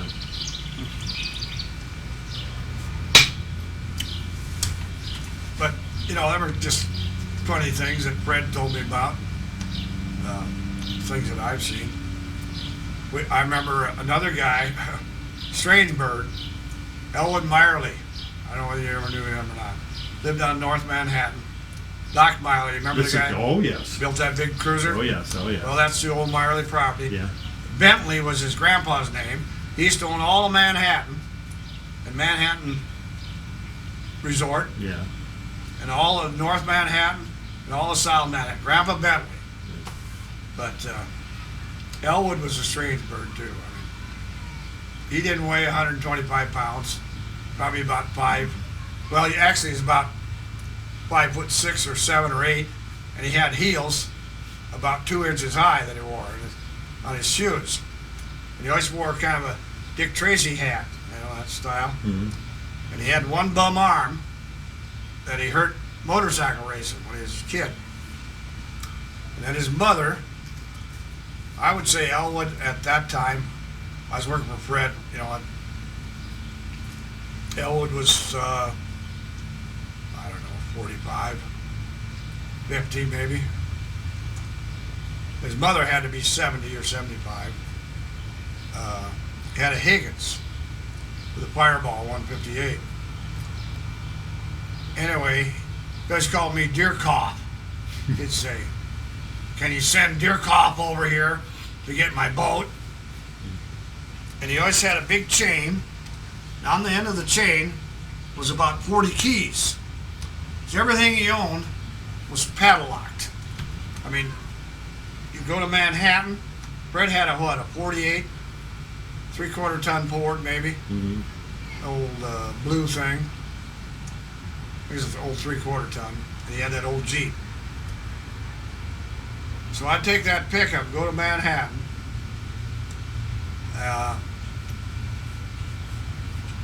back up to his garage, go to his house, get him up there. Then he had to unlock the door. Then he had a chain that went through. It was jacked up on blocks, the trailer. It was jacked up, set her on blocks in the fall. Then he run a chain through the hubs. They're the old hubs that had slits in them. Yeah. Chain through that, padlock. So that was an hour's deal. Because then we had jacks like this. Right. Yeah. Stuck them on there. Yeah. So then we get all ready, and it's one of them old trailers that are built like, they got a name for them. We had one down at the Boatworks. Isn't a gooseneck? Well, it had a wheel there that spun around. Yeah. That tipped up. Yes. They got a name for them trailers. Yeah. But they're bridge work type. Yeah. They're double pipe. Yeah. They Right. It has wider a- on the end, It's like trestle work. and, you know. and you know, it hinges Yeah, like this. yeah. Anyway, that was locked, so you had to unlock that. Then you could hook it up to the trailer, to the truck. Okay. Mama's about ready to go. But she wants to go too. We're heading to Wilson Bulwarks. He's going. She rides inside the truck. He rides in the back end. He likes fresh air. So I have to drop her off at Okoboji store. She likes to shop over at Okoboji store. So, okay. And of course he gives her instructions now. We're gonna drop you off here. You do your shopping. Probably be half hour, 45 minutes. Then Dyhrkopp will stop here and pick you up again. See? Did you remember LaRue Olson that had the post office? Oh, yes. Tom Olson, oh, yeah, LaRue, yeah, he's in a wheelchair, yeah. crippled, he's No, polio. I do remember. He's still alive, I guess. Anyway, we'd get down to the boatworks, get the Higgins all, unlock the motor box, and take the chain from the wrapped around the steering column, up around the steering wheel, take that chain off, unlock the motor box, then you're all set. You could Yeah. get the battery Yeah. charged and or had the battery charged already. You just keep that on trickle charge. Fred always kept the batteries on trickle charge I all the remember time. that. I remember that. That little battery shack we had out there. Yeah. But get the battery in, put all the drains in it, file the points and do this and that to it, primer up, fire her up, and, you know. And then of course, then we had to take it out on East Lake. And of course I had to ride in the back, and he'd drive it. Well, them Higgins, they got, I guess they got starboard side steering, Higgins. Can't remember. No, they're port side steering. So you got a foot beat. Yeah. They have a foot beat, see? Well, Elwood, that one arm, he has to lay that up on the steering wheel, see? And then he runs a shifter here, and then of course you got a foot beat. Yeah. And up the lake we'd go, and he had to check the RPMs, you know. Right. And back the lake we'd come, and maybe a couple of trips. Anyway, this particular time, when he got up, he pulled back into the west side of the shop, where that old overhead hoist was there. Yeah. And when he got out, he kicked that edge of that dock or 6x6, whatever Yeah. that old hoist is built out, and that one of them heels, them big high heels, Yeah. broke off his shoe. And Fred Wilson was standing there, and he says, Elwood come walking in off the dock, and he's hobbling and limping, you know. And he says, what's the matter? And he says, one of my heels fell off. God, he says, I don't know what I'm going to do now. You know, they're from Des Moines. Yeah. That's the only pair of shoes he's got up here. And so he was just dumbfounded. He didn't know what he was going to do. And I said, well, I'll tell you what I'll do, Elwood. Over the noon hour, I'll put my bathing suit on. And evidently it must have been getting close to 12 o'clock. I said, I'll put my bathing suit on and go down and see if I can find your heel. And you know that damn water right there, it's all mucky. Oh, I wouldn't be in there to save my life. It's about 10, 12, Yeah. 15 foot deep, because where you run them damn Right, boats, right. you used to put them in gear, you know, Yeah. to keep that water stirred up, get Yeah. that goop out of there. Yeah. Anyway, I dove down there, and luckily I went down and fell along the bottom, and by God, if I didn't, I felt that heel, and by God, it's that heel. And up I come with it. Oh God, anyway, he gave me a $20 bill for finding a $20 tip for finding that damn heel for him. I just couldn't believe that. But I thought there's one chance in a million I'll ever find that thing, because there's bottles and battery terminals. You know, whenever you change the battery terminals Yeah, on, yeah. you just threw it overboard. You know, you didn't bought it, throw it up in a junk barrel, just cut the old cable off, and throw it in the lake, you know. There's all kinds of stuff down there, you know. But anyway, I come up with that damn heel, and he's just so tickled. He just whipped out a $20 bill. You know, he always had a wad of money about that big, and he kept it rolled up, a big rubber band around. When he paid in cash. Everything was paid in cash, and anyway, we finally got him heading back. I'd take off, and he'd take off, and then he'd make one more trip up East Lake. So when I left the boat works and stopped and got his mother picked up, then he'd be coming back through the bridge, and he'd see us going across the grade, see? So he knew he was heading for, we knew he was heading for Manhattan, and then we'd get up there.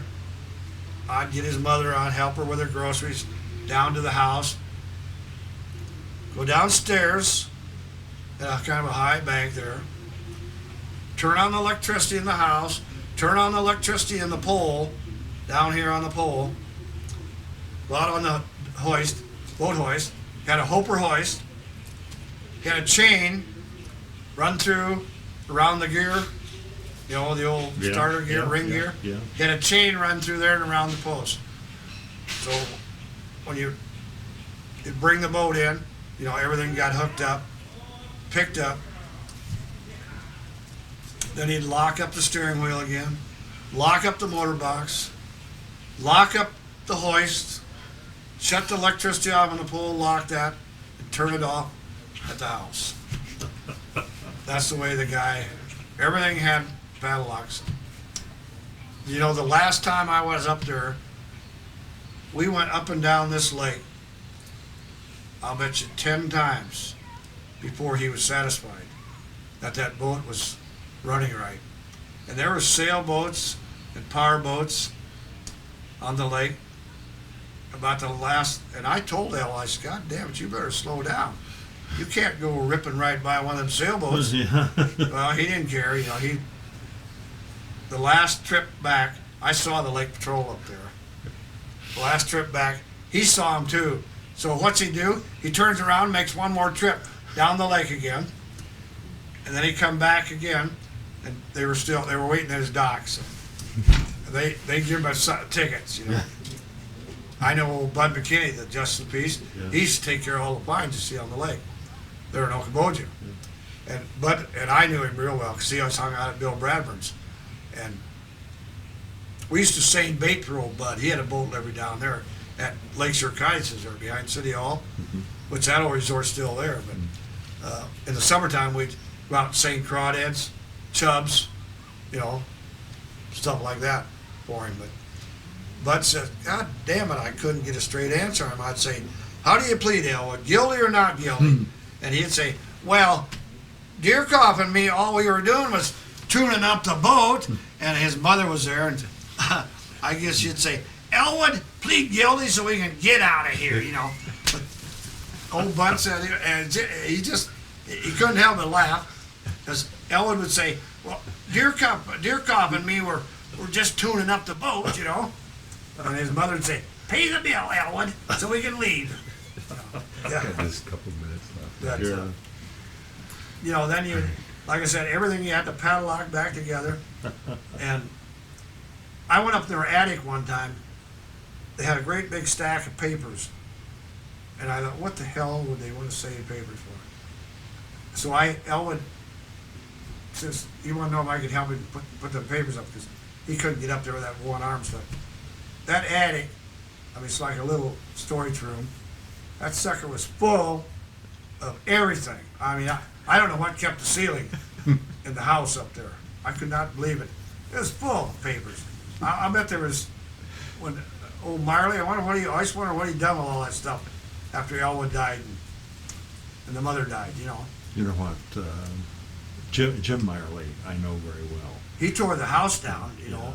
But that house had to be full of stuff back 100 years back. I just couldn't believe it. And then he always had to go across the street. There was a little Manhattan store there. Yes. And he liked Orange Pop, Nesbitt's Orange. You could buy Nesbitt's Orange. and a candy bar, you know, Snicker or something.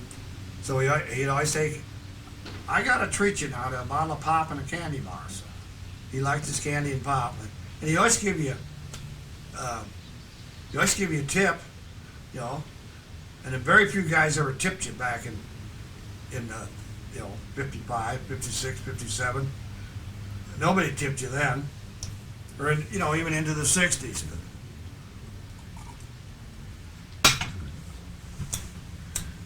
And then the last time I had anything to do with him, Fred Wilson had a 41 Chris Craft barrel back set barrel, 17 footer.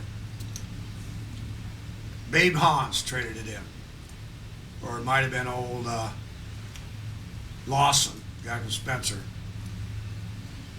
Anyway, Elwin pulled up that one day. He had one of them big green Lincolns with a white top.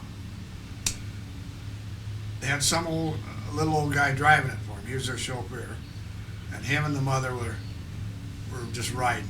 They'd come down there, and he saw that boat, and he said, God, I'd sure like to. Well, first he's talking about getting his boat out of storage, see. And my mother says, you're not getting that boat out of storage, Elwin. You know, that boat's staying right in storage. Don't get that in your head. Well, then he went and talked to Fred, and he says, boy, that's a nice boat out here. It's tied right along the west side where the shop used to be. Right there was a place you could tie a boat up right there.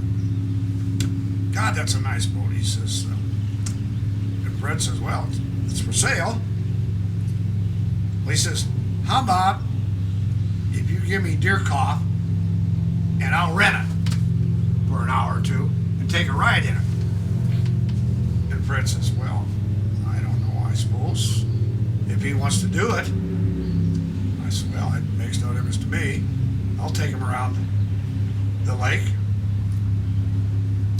Anyway, I figured it's going to be a couple-hour deal, see. And I think we left about 1, and at 5 o'clock, 5:30, that's about when I got back. That's because the mother was complaining because we got to get going, Elwin, you know. And the old guy that was driving them, they wanted to head back to Des Moines too. So I think they weren't going to open the guys because. And anyway, Fred, he just couldn't believe it. I mean, he charged him, I don't know, $25, $30 an hour, whatever. Cost him about half. He just didn't. He wanted to go. I think he wanted to be out there for another couple, 2 or 3 hours. So he loved to on the lake, but anyway, that was the last I saw of him. So That's a great story. yeah, Jerry, we're at the end of the tape, okay, and that's this has been super. yeah. We may have to do one more in the shop, maybe. You know what? Would that be? Yes. Would you do one in the shop? In the shop, down in our shop. Yeah. Well, maybe when it cools down, I ain't gonna do it. It was Well, damn Oh hot yeah, down there. sure. At your convenience, whenever. Yeah. I told Steven last year the damn air conditioner was making funny noises, and it quit. You turn it on, it just, you know, the fan don't start. So, well, we'll have to take that out and get it fixed. Well, and we talked about it a month ago. Well, I took the cover off the other day and turned it on, and it still goes, but it won't start, you know. So I says, well, let's take it somewhere and get it fixed. Well, okay. Well, then yesterday he says, it's junk anyway. It's just junk. So I said, well, I know a guy.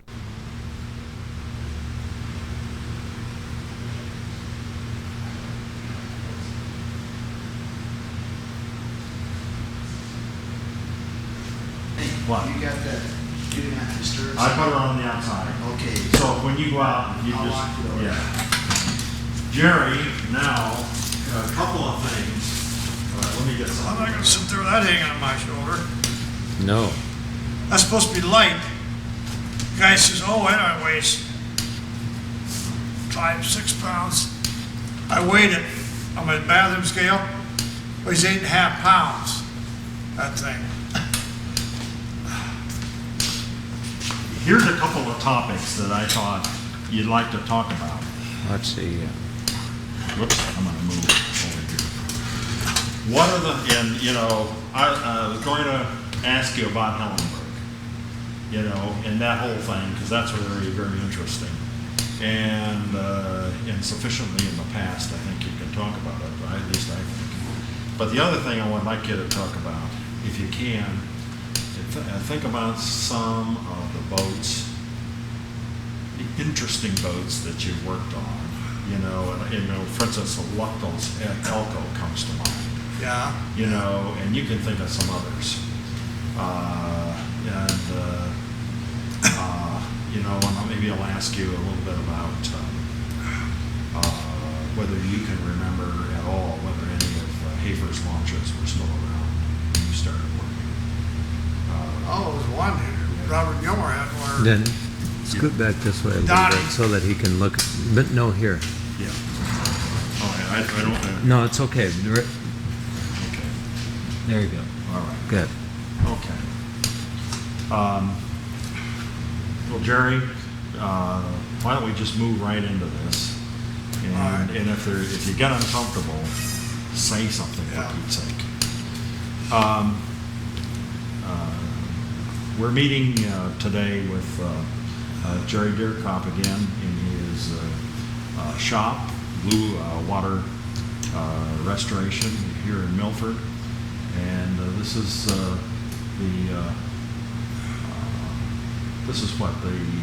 this is the third place where you have been at your shop, right? Right. Yes, and this is a little editorial comment on my side. Is that this is where some of the finest boat work in the United States has been done. Jerry, let's, if I can, sort of continuing a little bit on our last interview session, going back to, you know, Wilson Boat Works, your days at the Wilson Boat Works and succeeding years there. And there was one of the succeeding owners was a man named Chuck Hellenberg, is that correct? Chuck Ellenberg, yeah. And can you tell us a little bit about that? He bought the place from, Don Schroeder, who owned the place at the time.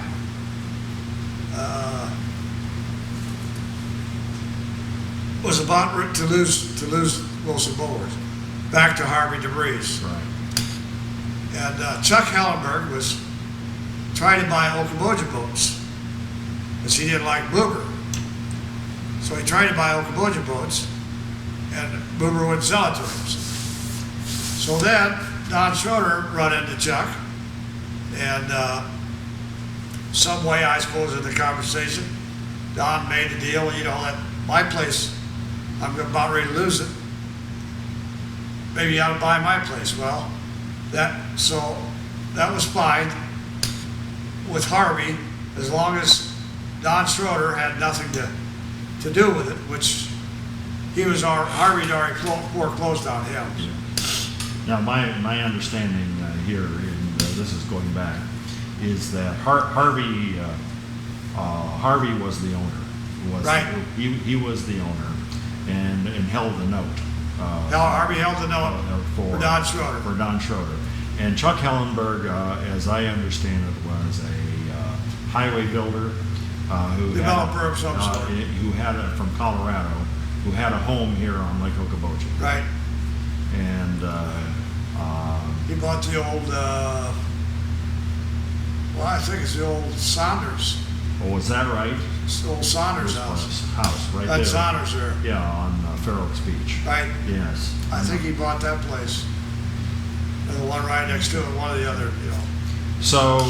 So he became the new owner, and what happened? He sort of had a vision, didn't he, for what he He had a wanted to do? vision. He started ripping buildings down. Well, first he hired a manager, Bob Walters, who was not too bad, but you know, that boat works was too big of a vision for him, you know. Right. all right for Hellenberg, but, so Bob was there for a year or so. And then we had, another manager, John, I can't remember his name for sure. Anyway, he's another guy from Colorado that used to work on Hellenberg's sports cars. You know, he had Mercedes and stuff. Well, then something happened there after about a year or so, and then John Parks got in there as manager, and he managed it for a while. Well, then Hellenberg decided he was going to get out of it. So there was probably, you know, the IRS was probably after it or somebody. What I heard it was anyways. So he made a deal with, well, he got back with Harvey and made a deal with Harvey to buy the place back. Now, I understand in the meantime, not only had he torn the buildings down. Oh, yeah. But he had built a whole bunch of new buildings. Yeah. In the last couple of years, prior to when he first bought the place, Yeah. he had torn everything down, all the old buildings down around there, and put up all new stuff. You know, he had like $1.25 million invested in it, so in rebuilding the place. Well, he told Harvey, you can either buy it back, or I'm going to throw it into bankruptcy court. Well, Harvey's, bankruptcy court, you can visualize that. Yeah. Might take a year. Yeah. So he went and bought it back from Hellenberg for, I think he gave him like $500,000 in used small bills, cash, you know. He left a guy by the name of John Little here, who was an attorney. Hellenberg, he had flown in his big King Air airplane, and he said, I'll see you in 3 days. So it took him like 3 days to get the money from Kansas City or wherever it come from. And that third day, Wendy Kiltz escorted John Little from the bank in Arles Park there. Major's bank. From there to the airport in Okoboji. The King Air would come in and Hellenberg opened the door and John Little, they handcuffed the briefcase. John Little got on the plane with Hellenberg, and Hellenberg says, "See ya," you know. And that was it. That was the last we ever saw him. Until we heard the IRS had him. Yeah. Oh, I had heard Yeah. that too. So the $500,000 in cash Yeah. handed over at the Okoboji Airport. At the bank. And that had to be an all-time transaction, record Yeah. transaction around here. Right. Well, I'm sure it was. So. Probably the one and only. Yeah. So, in what year was that? Oh, I'm guessing that's about in 85, Yeah. 86. Because then Harvey had it. He got it back, you know, Yeah. that year. And he run it that year, and then he also run it the next year. But he had found Dick Mao in the meantime, wanted to buy the place. So Well, so Harvey for $500,000 got a good deal. well, hell yes, because he'd got interest for 3 years Yeah, right. Yes. on it. So, Yes. but of course, he's worried about all these people that had lent Hellenberg money Yeah. Right. that they were going to come back at the business. See, but he lucked out and got out. You know, after a year, then you're pretty safe. See? Yeah. So he lucked out, and got out of it. So, Oh, that's a great story. yeah. Well, let's go back a little bit to when Don was it when Don Schroeder, or was it when Harvey was operating it, that you had that the Swede was It's Don Schroeder. that was when Don and, Yeah. and tell us about the Swede. Well, he just kind of showed up there one day, and you know, you can't understand him, so. What was his name? Esbjorn Iverson. That's the way I pronounce it. I don't know whether that's right or not. I don't think that's quite right. But, anyway, he wanted a job. He was related to Hagee Oil Company out of Lakefield. Mm-hmm. His sister is married to one of the Hagee boys or whatever it is, but that's how he happened to be here on a visiting green card, you know. So Don gave him a job, and he worked. Well, it was in the spring, and he stayed as long as he could in the fall. That was the year we bought that Riva from Minnetonka, then her, and started working on that thing, you know. But he was you know, for a Swede, he was kind of a funny Swede, you know, because, well, they done things a lot different than we do here, you know. Like when they make a cut on a joint, Yes. they don't cut it straight across. They cut everything at an angle. It looks better. Of course, I said, what the hell? Why does it look better at an angle and does straight down, up and down?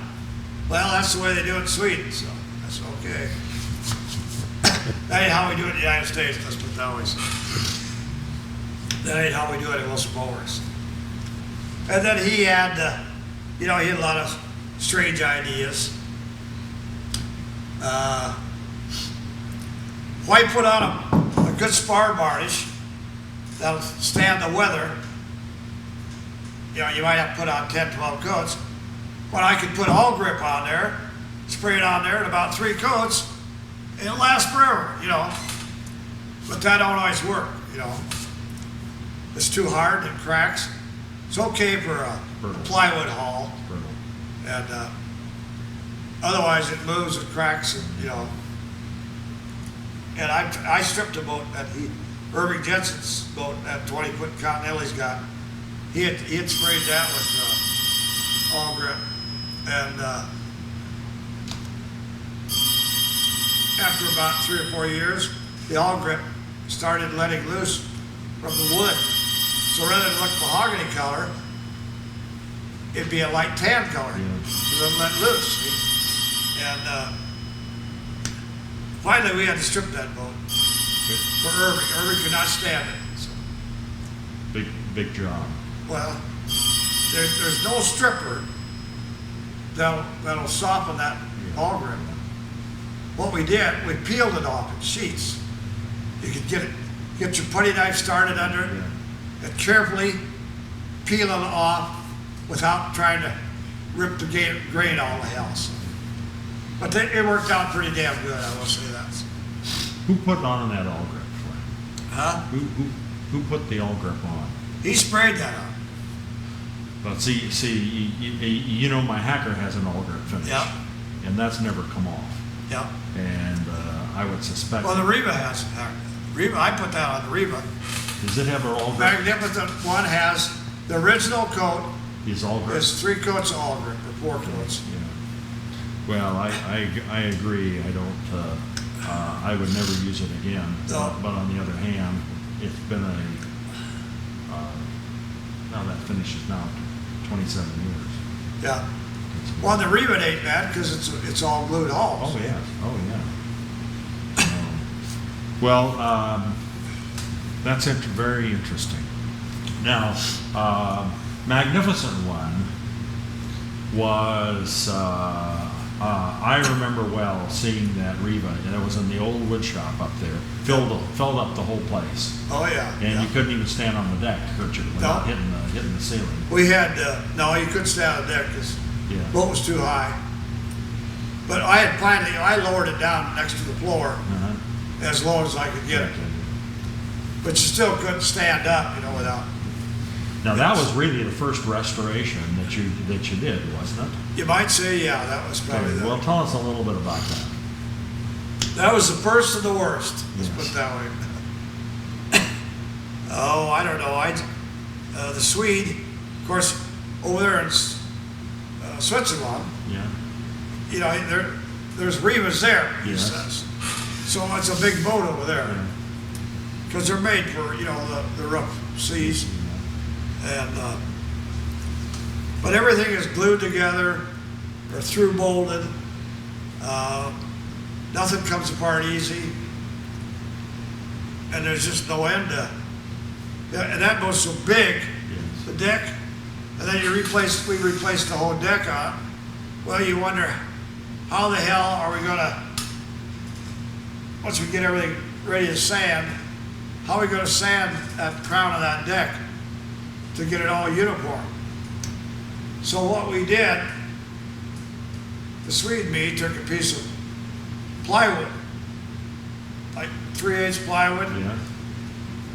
about 4 inches wide, and then we put a handle on each end, and we glue our sandpaper to the bottom of that plywood. Then we just sand back and forth. We heat it on one side. That's the way we went across that whole deck. Is that right? You put 80 grit on it or something Yeah, like that, Yeah, and just keep sanding until you were satisfied. And all the little inserts, which are cedar, we routed all them out. We marked all them out and routed them all out after the mahogany veneer was glued on. We routed out all them inserts, and then we cut these strips, and we just sand the edges and taper the bottom end a little Yeah. bit, put some glue in there, and drive them in, and then we had a little piece of wood we'd lay across them and staple on each side of it, just like a little crown Yeah. to hold them in place. And when it was all done, then of course you had to pull all that staples out, plate everything And down. you planed it down. Yeah, that was a hell of a job. That boat was, Well, I can, as you know, that's about 17 years ago. oh yeah. And Yeah. of course, that deck still looks beautiful. Oh yeah. Yeah, it's still in good shape. And, It's well put together. yeah, oh yes. So that was your first really, that was the introduction to, Right. to boat Yeah. restoration. Yeah. Then what happened? Well, I don't know. Then we started doing more and more of it. So. And can you tell us about some of them? Well, let's see. We got some 18 Continentals. Don Hines had one. Then we put new stringers and stripped and planks, and we done a 22-foot Chris Craft triple cockpit, probably 1929, 28, 29 for Don Hines, another boat. Done a 40 barrel back and a 39 barrel back. El Mahaney's boat, Acapulco Revenge, we rebuilt the whole transom that one time for him. Yes, tell us about that boat. That's a hell of a nice boat. That Oh, was it a is, I know that. 29-foot Chris Craft, Yes. Open boat. big open utility, had twin MLs, I believe. Yes. But of course, everything had to be better than perfect, you know. Like for instance, the boat used to, when it sit there and idle, it'd want to creep Yes. a little bit. Yeah. So he built some electric hydraulic hubs that molded between the prop shaft Yeah. and the engine shaft. So when it was in neutral, that hub had one of the clipper brakes that locked that hub solid. So there was no movement when they were sitting there at idle. That's just one of the things that Mahede had. And it had chrysomatics, which he took and rebuilt it. He rebuilt his own chrysomatics. You know, used to be the Chris Crafts would take maybe 50 seconds or 60 seconds to shift from one to the other. His would do it in about 30, about half the much time. He could shift from one to the other. Jerry, why don't you tell us, you mentioned the chrysomatic, and why don't you tell us about what the chrysomatic was?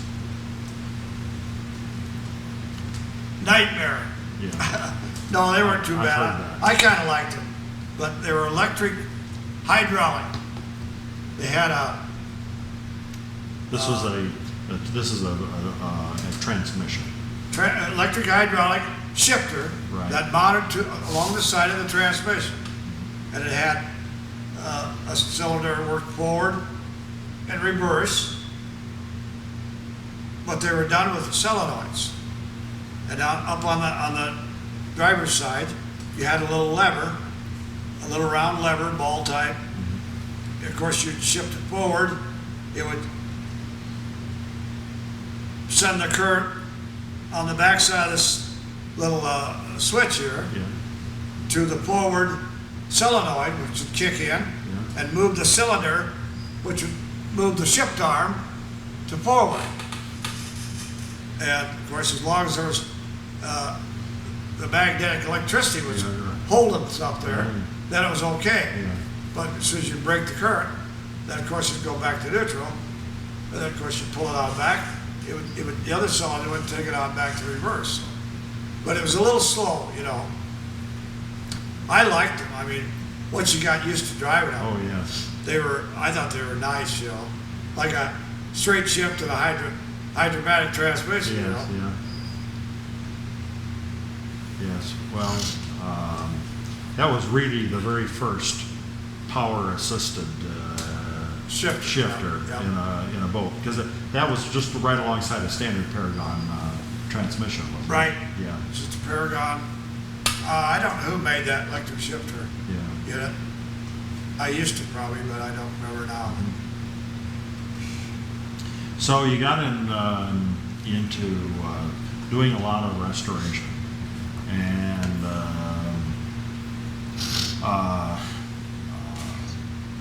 did you, in those days, particularly with when Hellenberg was involved, were you involved in going out to buy boats to do restoration, for instance, like on speculation or whatever? No, I didn't go buy them. No, they done their own buying, and like Irving, when Irving the third bought that 27-foot Chris Right, Craft, yeah. Irving and Irving the third and myself went up and looked at that. You bought that up in Minnetonka, didn't you? Looked Todd Water, yep. Yeah. They made a deal with him, and I went up and hauled it back. Yeah. That was a big job too, that 27-foot Chris Craft. Oh, yeah. Well, that was, tell us a little bit about that and about that boat, and because that was became a famous boat. I don't know too much about it as far as, I guess some gangster owned it at one time. Yeah. Irving the third, he can tell you all about it, but he's got the whole history on it. But I don't know. It was what year? The boat was in halfway decent shape. Yeah. I brought the engine. It was in the back of the. I hauled the engine in the back of my pickup, both engines, and I had the the boat hook behind that. So And the engine was A120s, an A120, big V8. which was a huge special built Chris Craft Right. V8 with They built back 29, 27. how many cubic inches? Oh, 1760, I believe. Yes, huge. 5-inch bore, 5.5-inch stroke, you know. Dual ignition, you know, 2 spark plugs per cylinders. But they got it running. I didn't have anything to do with the motor work as far as rebuilding it. One of their old mechanics rebuilt it. And they've got another engine too, that the second engine they also have ready to run, you know. But that boat, we spent a lot of time on that boat. Of course, Irving wanted it absolutely perfect. And you know, it's about 2 years later, 3 years later, after he spent, I suppose he spent $45,000 the first time around, plus the cost of the boat. But after about the third year, wherever there was a butt joint, it started turning black Yes. along that plank edge Yes. and along on each side of the butt joint. So Yes. I said, well, it looks to me like it's got some fungus that's been laying dormant there for 20 years. Yeah. And now that you're back out where it's damp, it's starting to grow again. So, well, that had to go. Irving can't stand that, so we stripped all the plank off the side of that boat and redone both sides. Wow. And actually, I mean, we didn't look match plank either. Yeah. We tried to keep them Right. to look at the same. But when we were at Lake Tahoe, I know the guy that judged that boat, he looked at it and he could not tell that it's been replanked. They thought it looked so original and they were amazed that it didn't leak. And it's not fiberglass. Because all the boats out there, they have fiberglass bottoms. I suppose if you don't, they all leak. But he couldn't believe that boat could sit there and not leak, you know. Well, tell us about how that boat went to Lake Tahoe and what happened out there. Well, Irving just decided he's going to take it out to Lake Tahoe to the boat show. And I said, well, I don't know. How you going to get it out there? Well, I thought I'd buy a big trailer. So he went and bought a big 30-foot, 32-foot enclosed trailer, hardwood floors in it, air conditioning, heating, electric lights, everything. Then he bought a new 1-ton Ford dually to pull it out there. That's how it happened to head out there. And then I flew out. Irving the third and Dudley, the old guy, mechanic, they drove the boat out. I flew out, and Irving Jr. flew out. Irving's dad. So I met them in Reno, and then we drove from there up to Tahoe City, I guess, where they have the boat show. And, you know, the only thing I thought was too damn hot, too dry there. I was there 2 days. I couldn't wait to get out of there, so damn dry and hot. No bugs. You know, I told Irving the third, I said, we're sitting out here eating at that restaurant, Tahoe restaurant, whatever it is, Tahoe, yeah. And there are no bugs. But you know, I noticed there's no birds either. Few seagulls out there. But around town, I didn't see any blackbirds or sparrows or robins or anything, you know. But there weren't any flies either. So I don't know, maybe they don't have bugs there. No, not at that altitude. Well,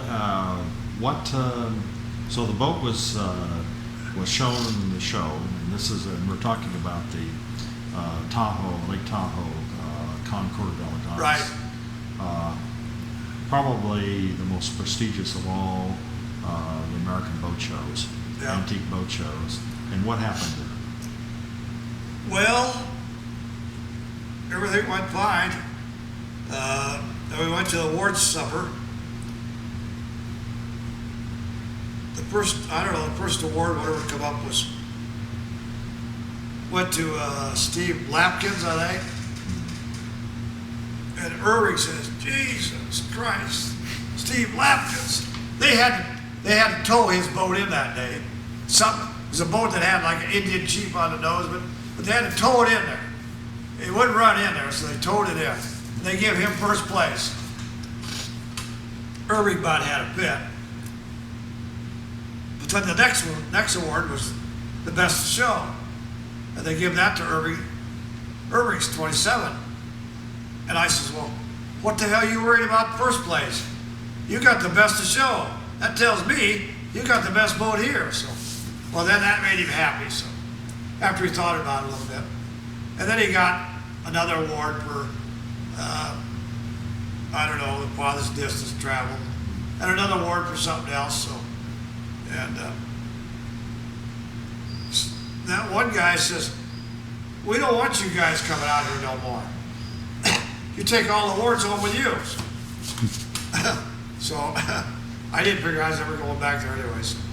Well, you have to remember, first of all, they're kidding. Oh, well, And you never know, because somebody said that the year before that, Steve Lapkins or something, they'd give him second place on something. And they have the big crystals, and he threw it at the judge's table. That's what somebody told me year Wow. before. He's so mad he threw it at the judges. So I can't have first. He says, I don't want it at all. So. I was chief judge both years. Were I ya? can tell you that didn't happen. Did it? No. Well, that's just what somebody No, told us. I know. Story. And I know the boat that you're talking about. very Yeah. well. I was in the wood boat, Yeah. classic Oh, boating. yeah. Oh, yeah. But they towed it in the year we were there. Yeah. They had to tow it in there.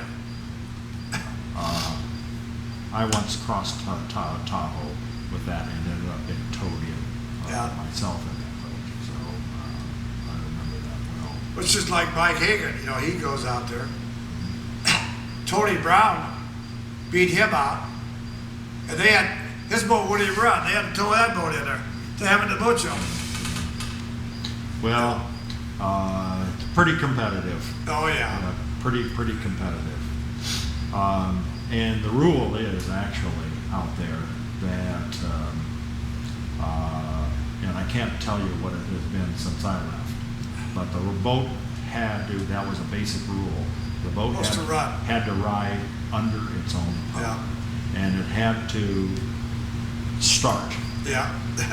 Although we never did that, because in the middle of the show, all you have to do is start the boat, and there's fuel leak or something. Oh, yeah. And so yeah. we never did, but that Yeah. was always potential that the boat had to start. Yeah. So, well, Jerry, let's take a little break for a second. Okay, sounds good to me. Yeah. I gotta get up anyway. Oh, after I sit about so long. That goddamn long days. Yeah. Then it went up to 280. Now today it's at 320. So now it goes down and it goes up, and it goes down. But it's getting, now the damn stuff's bloody all the time. So I was up seeing the oncologist Wednesday, but he says, and he thinks maybe there's some fluid up front here too. But I said, well, what do you do about that? Well, he says, we can drain that, but it seems like when we drain the abdominal area, Yeah. it comes back faster than it did before. So I said, well, let's leave that alone then. Where you can't handle it, then I suppose you can have it tapped. I said, I want a spigot on there.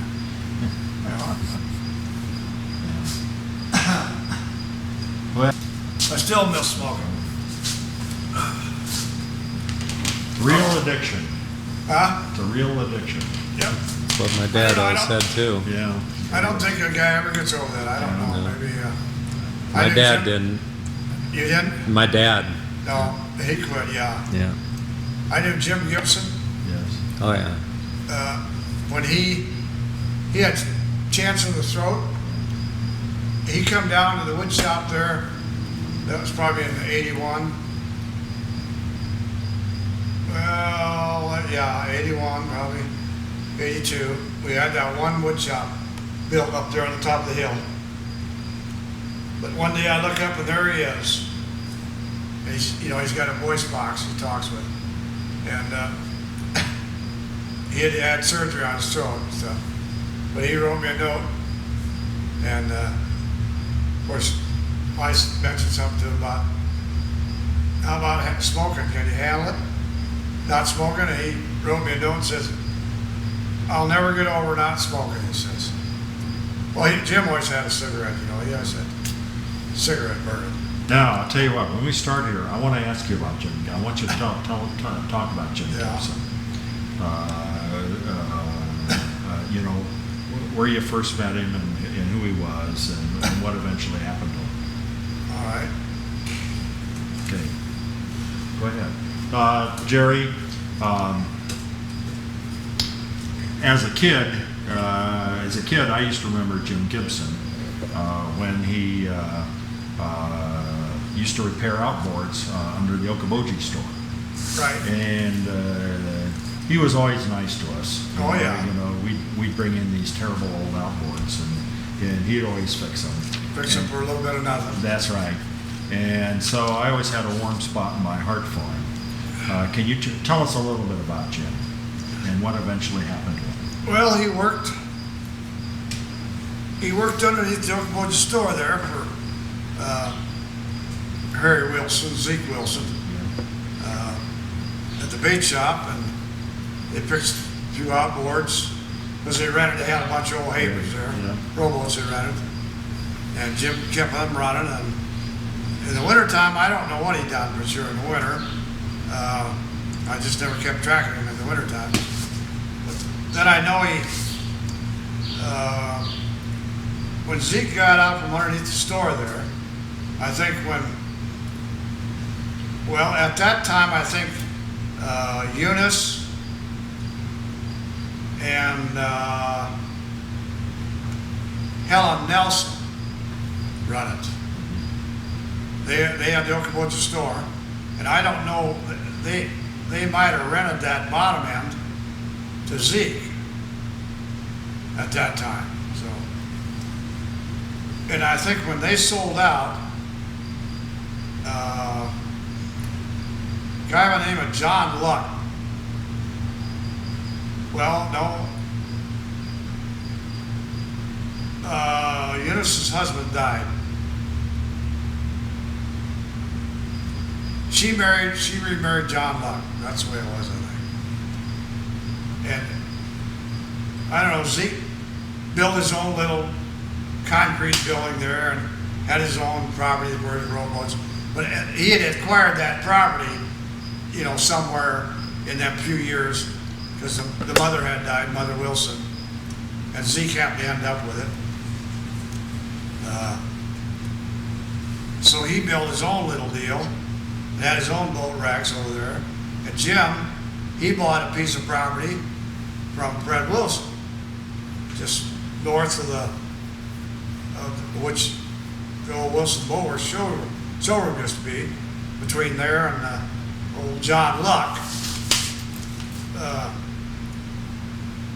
John Moeller lived in a big house.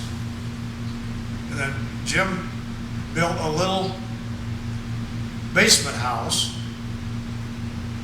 between the Wilson Bower showroom and John Moeller's, and he lived in the bottom and had sold outboards, took on the Avenue dealer and Crestliner boats, and sold outboards and Crestliner boats there. And he'd really done quite well there, I thought. But of course, you get bigger and bigger and bigger.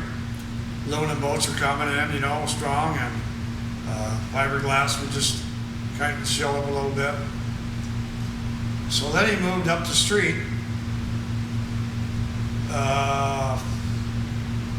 I think Wally Munch used to live there, and Doc Schreiber, Dennis from Okoboji, he bought the place, that property, and then he built a building there, and I think Jim Gibson's might have rented it or he financed it. I know that.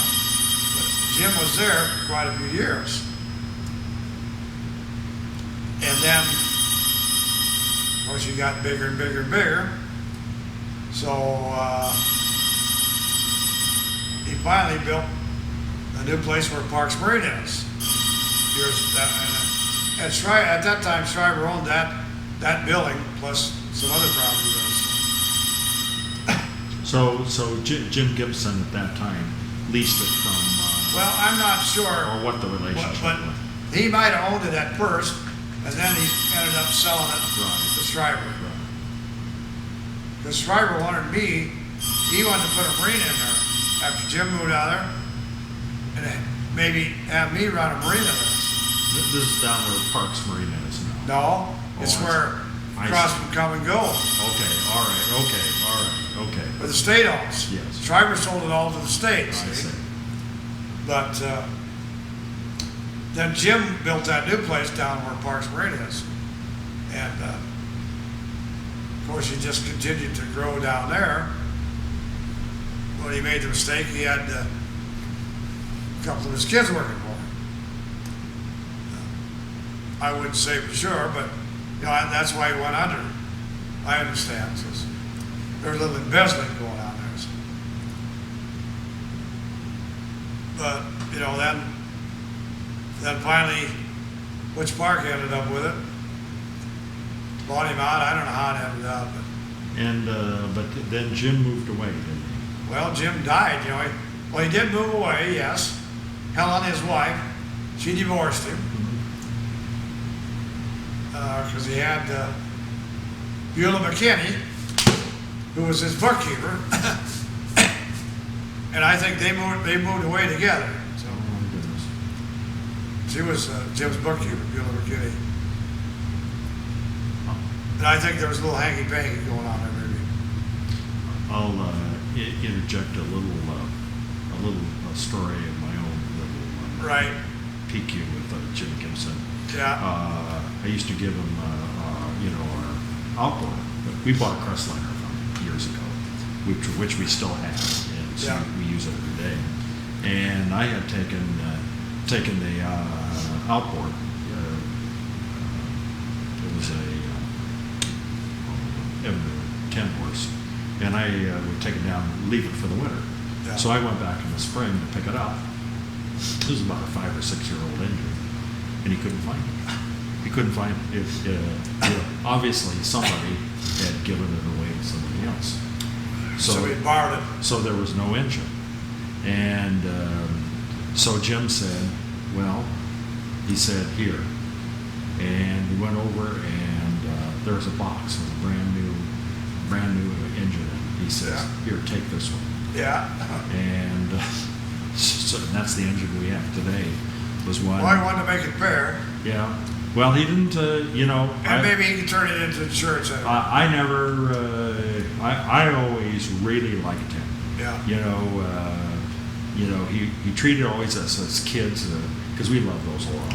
Oh yeah, yeah. And then he just says, it's gone, and he said, here, take this brand new Yeah. engine, and Well, he never was very organized. yeah. I know when he was across from Come and Go, I mean, that was a zoo there. Everything was just thrown in piles, in corners. You had some racks for outboards, but a lot of them laid on the floor, So. Now up in a new place, I think he was a little more organized up there where he was with that new place. It's like, I think it's kind of like Molders. That Wayne Molder up there in Spear Lake. Yes. He's kind of the same way. Mark helped him out here last year for the summer, and he's the same way. Everything's kind of just thrown in piles, So if you want something, you got to hunt for it. So.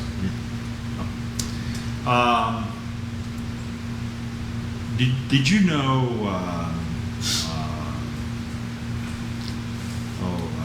Refresh my memory here. The Hafer. Glenn Haber? Glenn. Did you know Glenn? I knew Glenn, right?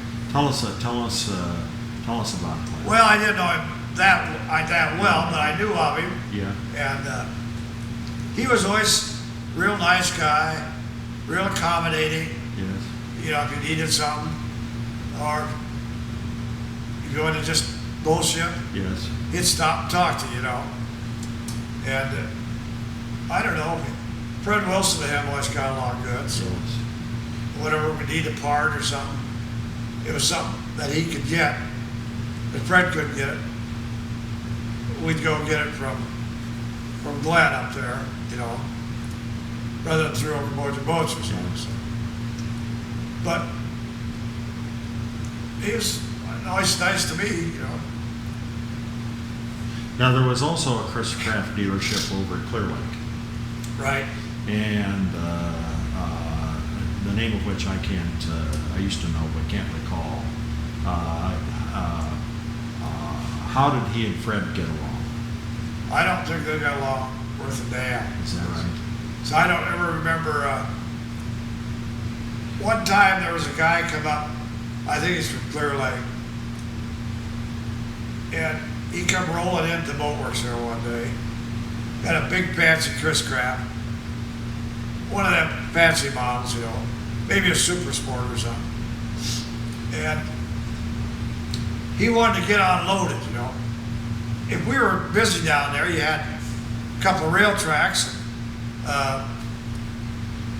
If you had 2 or 3 boats ahead of you, you waited until it was your turn. Well, this guy come rolling in there, and he wanted to get unloaded right away. And I remember Fred saying, well, we'll do it when we get later on this afternoon, you know. Might be 3, 4 o'clock. Oh, and the guy just had a fit. Well, he says, I'm the Chris Craft dealer from, I suppose, Clear Lake. Yeah. My name's so-and-so. Fred says, well, so what, you know? I've got other Mr. So-and-so, Mr. So-and-so, Mr. So-and-so. They come every year. Yeah. You know, this is the first time I've ever saw you. They're here every year, you know. So why should I drop everything and unload you? Well, he got ticked off. I don't know whether he waited or not. He might have waited, or he might have went somewhere else. So he probably went over to look at your boats. So that'd give them something to talk about, you know. Tell us about Luchtel's Elko watch. The old launch. Well, I remember that boat when I first started there, back in '56 or '7. I thought, what kind of an old piece of shit is this? Yeah. You know, you'd step on it and tip, rock and roll, you know. But the inside was, now this is what the old man Luchtel had, old Grandpa Luchtel. And the inside was all done like in plywood, but like it had canvas covered, but he'd painted it so it looked like knotty pine. Kind of blonde with dark knots and great. I mean, it absolutely looked like knotty pine plywood. So. But he was I guess he was a real artist, old man Luchtel. Well, then Roy Luchtel had it. That would have been his boy. And after the old man died, Roy got it. They didn't do too much to it, you know. They slapped a little paint on here and there, but they painted over all that nice knotty pine stuff. And then they just kind of let it go down the tube, you know. And finally, Fred, he just, we used to set on it. We had another track right next to our shop down there. The big track and another track. Well, we used to leave that old Elko. It was the last boat, and we leave it set right there on that pull-out car. Well, finally, it just sat there all summer, and Fred pulled it out that fall. We loaded it on a trailer, took it up, and parked it up behind. Well, we used to call it the woods, the boat bow. You know, there's a bunch of old boats and old motors and stuff up there. That we just left them set. Well, then Fred took all the brass hardware off it the next year, It sat there all summer, right by that little closet. I remember that. Finally, he took all the brass hardware off it. And, you know, he says, well, shit, they'll just let it sit here and rot away. Which I suppose he just let it sit there and rot away. Well, then, somehow, Don Luchtel got it. Now, he's a cousin. And Frank Gilmore, one of Fred Wilson's son-in-law that worked there, was one of Don's beer drinking buddies, you know. And Frankie worked there at the boatworks. And Don, of course, he's a painter. I remember. And well, they decided they're going to fix this old boat up. So they worked all summer long. Every night they had to put in a new engine stringer. They picked the engine up out of there somehow and got a new engine stringer in there, part of one. And fixed a little dry rod here and there. Redone the back deck and the roof and painted. But Don Luchtel says all the hardware's gone. And nobody knew nothing about it. But he said, you know, we worked all summer on that boat. We finally got it all painted up real nice. And he said, by God, one night we're up there working. Here come Fred Wilson. Come around and looked it over. Have a big grin on his face, you know, and says, well, the boat looks pretty nice. You probably ought to have the brass hardware for it. And of course, Don's, gee, yeah, well, that'd be great. Well, Fred had taken it all off. And there was a little building up there behind the building called the Santa Monica.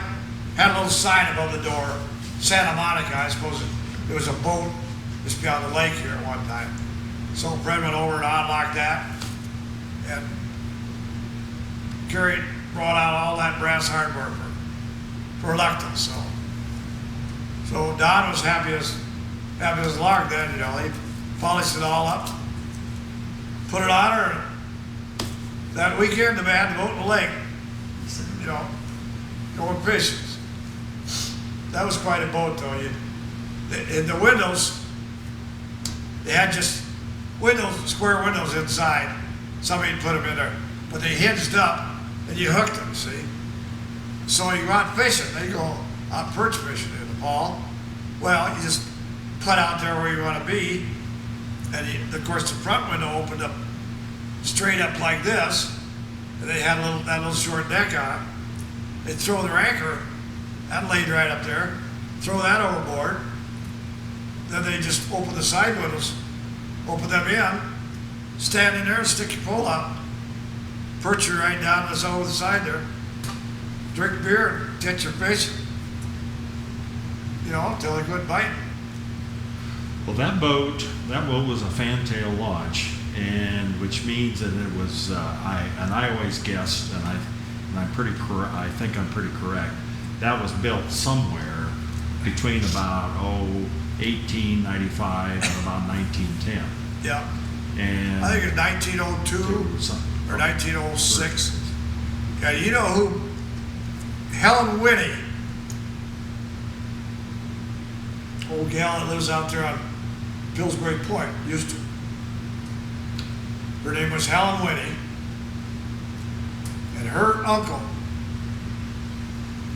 Jeff Luchtel, was painting down at her house one time. She had a picture on the wall of that boat, but it's when it had the surrey top, yes, all open. And her uncle had brought that boat from somewhere and put it on the lake here. And what year, I don't know, but this has been quite a few years ago. well, I know that the cabin that was on there was put on much later. Yeah, well, I think old man Luchtel put that on, maybe. Whatever happened to that boat? It went to New York. Jeff Luchtel, Don's boy, he got it. And he took, you know, he run it for quite a few summers. Well then, I don't know, he got married, and didn't have time to. He got into golf too, you know, so he didn't have time to go boating anymore. And Mao had it in storage there for quite a few years. I think Jim said he owed him about, I don't know, $1,000 storage or something. Well, he just let Mao have it, and they sold it to some sea captain somewhere. And he was always in New York somewhere. He was always going to come and get it, but he never did. Then he turned around and sold it to somebody else. I think it went to up there where they were built, somewhere up in that area. Yeah, well, they were built. They were going to restore it back to original. Yeah. Well, that was an original boat. Yeah, that would have been original. Yeah. Yeah, that boat wasn't bad. It wasn't that rotten. It had they poured concrete in it one Yes. time, so it for balance. Because it used to have batteries in it. See, it was electric. Because it was original electric. Well, they put Electo and Frank Gilmore. They put cement in it to get it so it would set right, and for balance. See? Otherwise, some bitch, you can tip it over. Get on the roof, 3 or 4 guys, you can probably plop it over. Denny, you have any other specific questions? Because I'm a little low on battery. If you want to. Okay, well, Jerry, is there anything else that you want to, I have nothing, you know, I have a feeling we could go on here for hours. Yeah, we could. We could talk for Yeah. another week, probably. Probably. Every day. Because, is there anything that you'd like to add or talk about? Well, it's just too damn bad. There's not more wood boats on the lake. Too bad they built all these rotten fiberglass boats, but not that I don't have anything against fiberglass, but there's nothing like a wood boat, you know. But, you know, it's just got some, and actually the lake's got so bad. There's so damn many boats out there. I don't even feel safe when I go boating. Either you're going to get hit by a jet ski or one of them great big 30-foot glass boats. So it's just too bad we can't go back 30 years, start over again. So Getting back to something I mentioned right to begin with, you said that there was still a Hafer launch on the lake when you started working for Fred, and the Hafer launches were big long boats. 33 foot. Right, and they were strip built, weren't they? Strip built. The decks were about 1.5 inches mahogany strips. The sides were probably 1 inch by 3/4, 7/8 thick cedar, I suppose, on oak frames. They had an old 4-cylinder magneto starting. Steered it with the one the guy I knew had a lever here on the side. You push it forward to turn the rudder to the port, pull it back to turn to starboard, I suppose. I don't know. Forward, backwards, that was the rudder. And then the shifter was in and out the side. So, but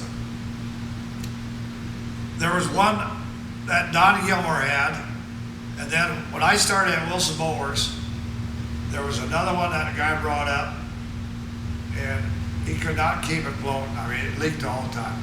Just tie it up right along the train bridge. You know, that was a pre-stall. You can tie there, but if he got it so it wouldn't leak, then he couldn't get it so it run. So this is really crazy. The guy took it back to Sioux City. I think it's from Sioux City. I think his name was Fry. Last name was Fry or something. Funny little guy. But what he did, he took a Chevrolet, 6-cylinder Chevy, transmission, the clutch, and hooked his propeller shaft up to it. So he thought he could have, if he had 3 gears, he could go faster, I suppose. But that's the way he had it hooked. and an engine, transmission, and he had the clutch in there, foot speed, the whole works. Crazy, you know, but it never worked with a dam, so. But, you know, I always figured the reason why those boats, you know, there was never, you know, once they started to go, there was nothing you could do. No, It was because they were all nailed with carbon steel Yeah. nails, something you could never remove, No. and were always going to fail. yeah. I'm surprised the Habers are still, there's as many Habers still around as there is. Yeah, no, that's right. Well, Jerry, we're running out of juice here. But not power. Running out of power. Well, I enjoyed. And you got a busy phone. Enjoyed the interview. Yeah. If I'm still around.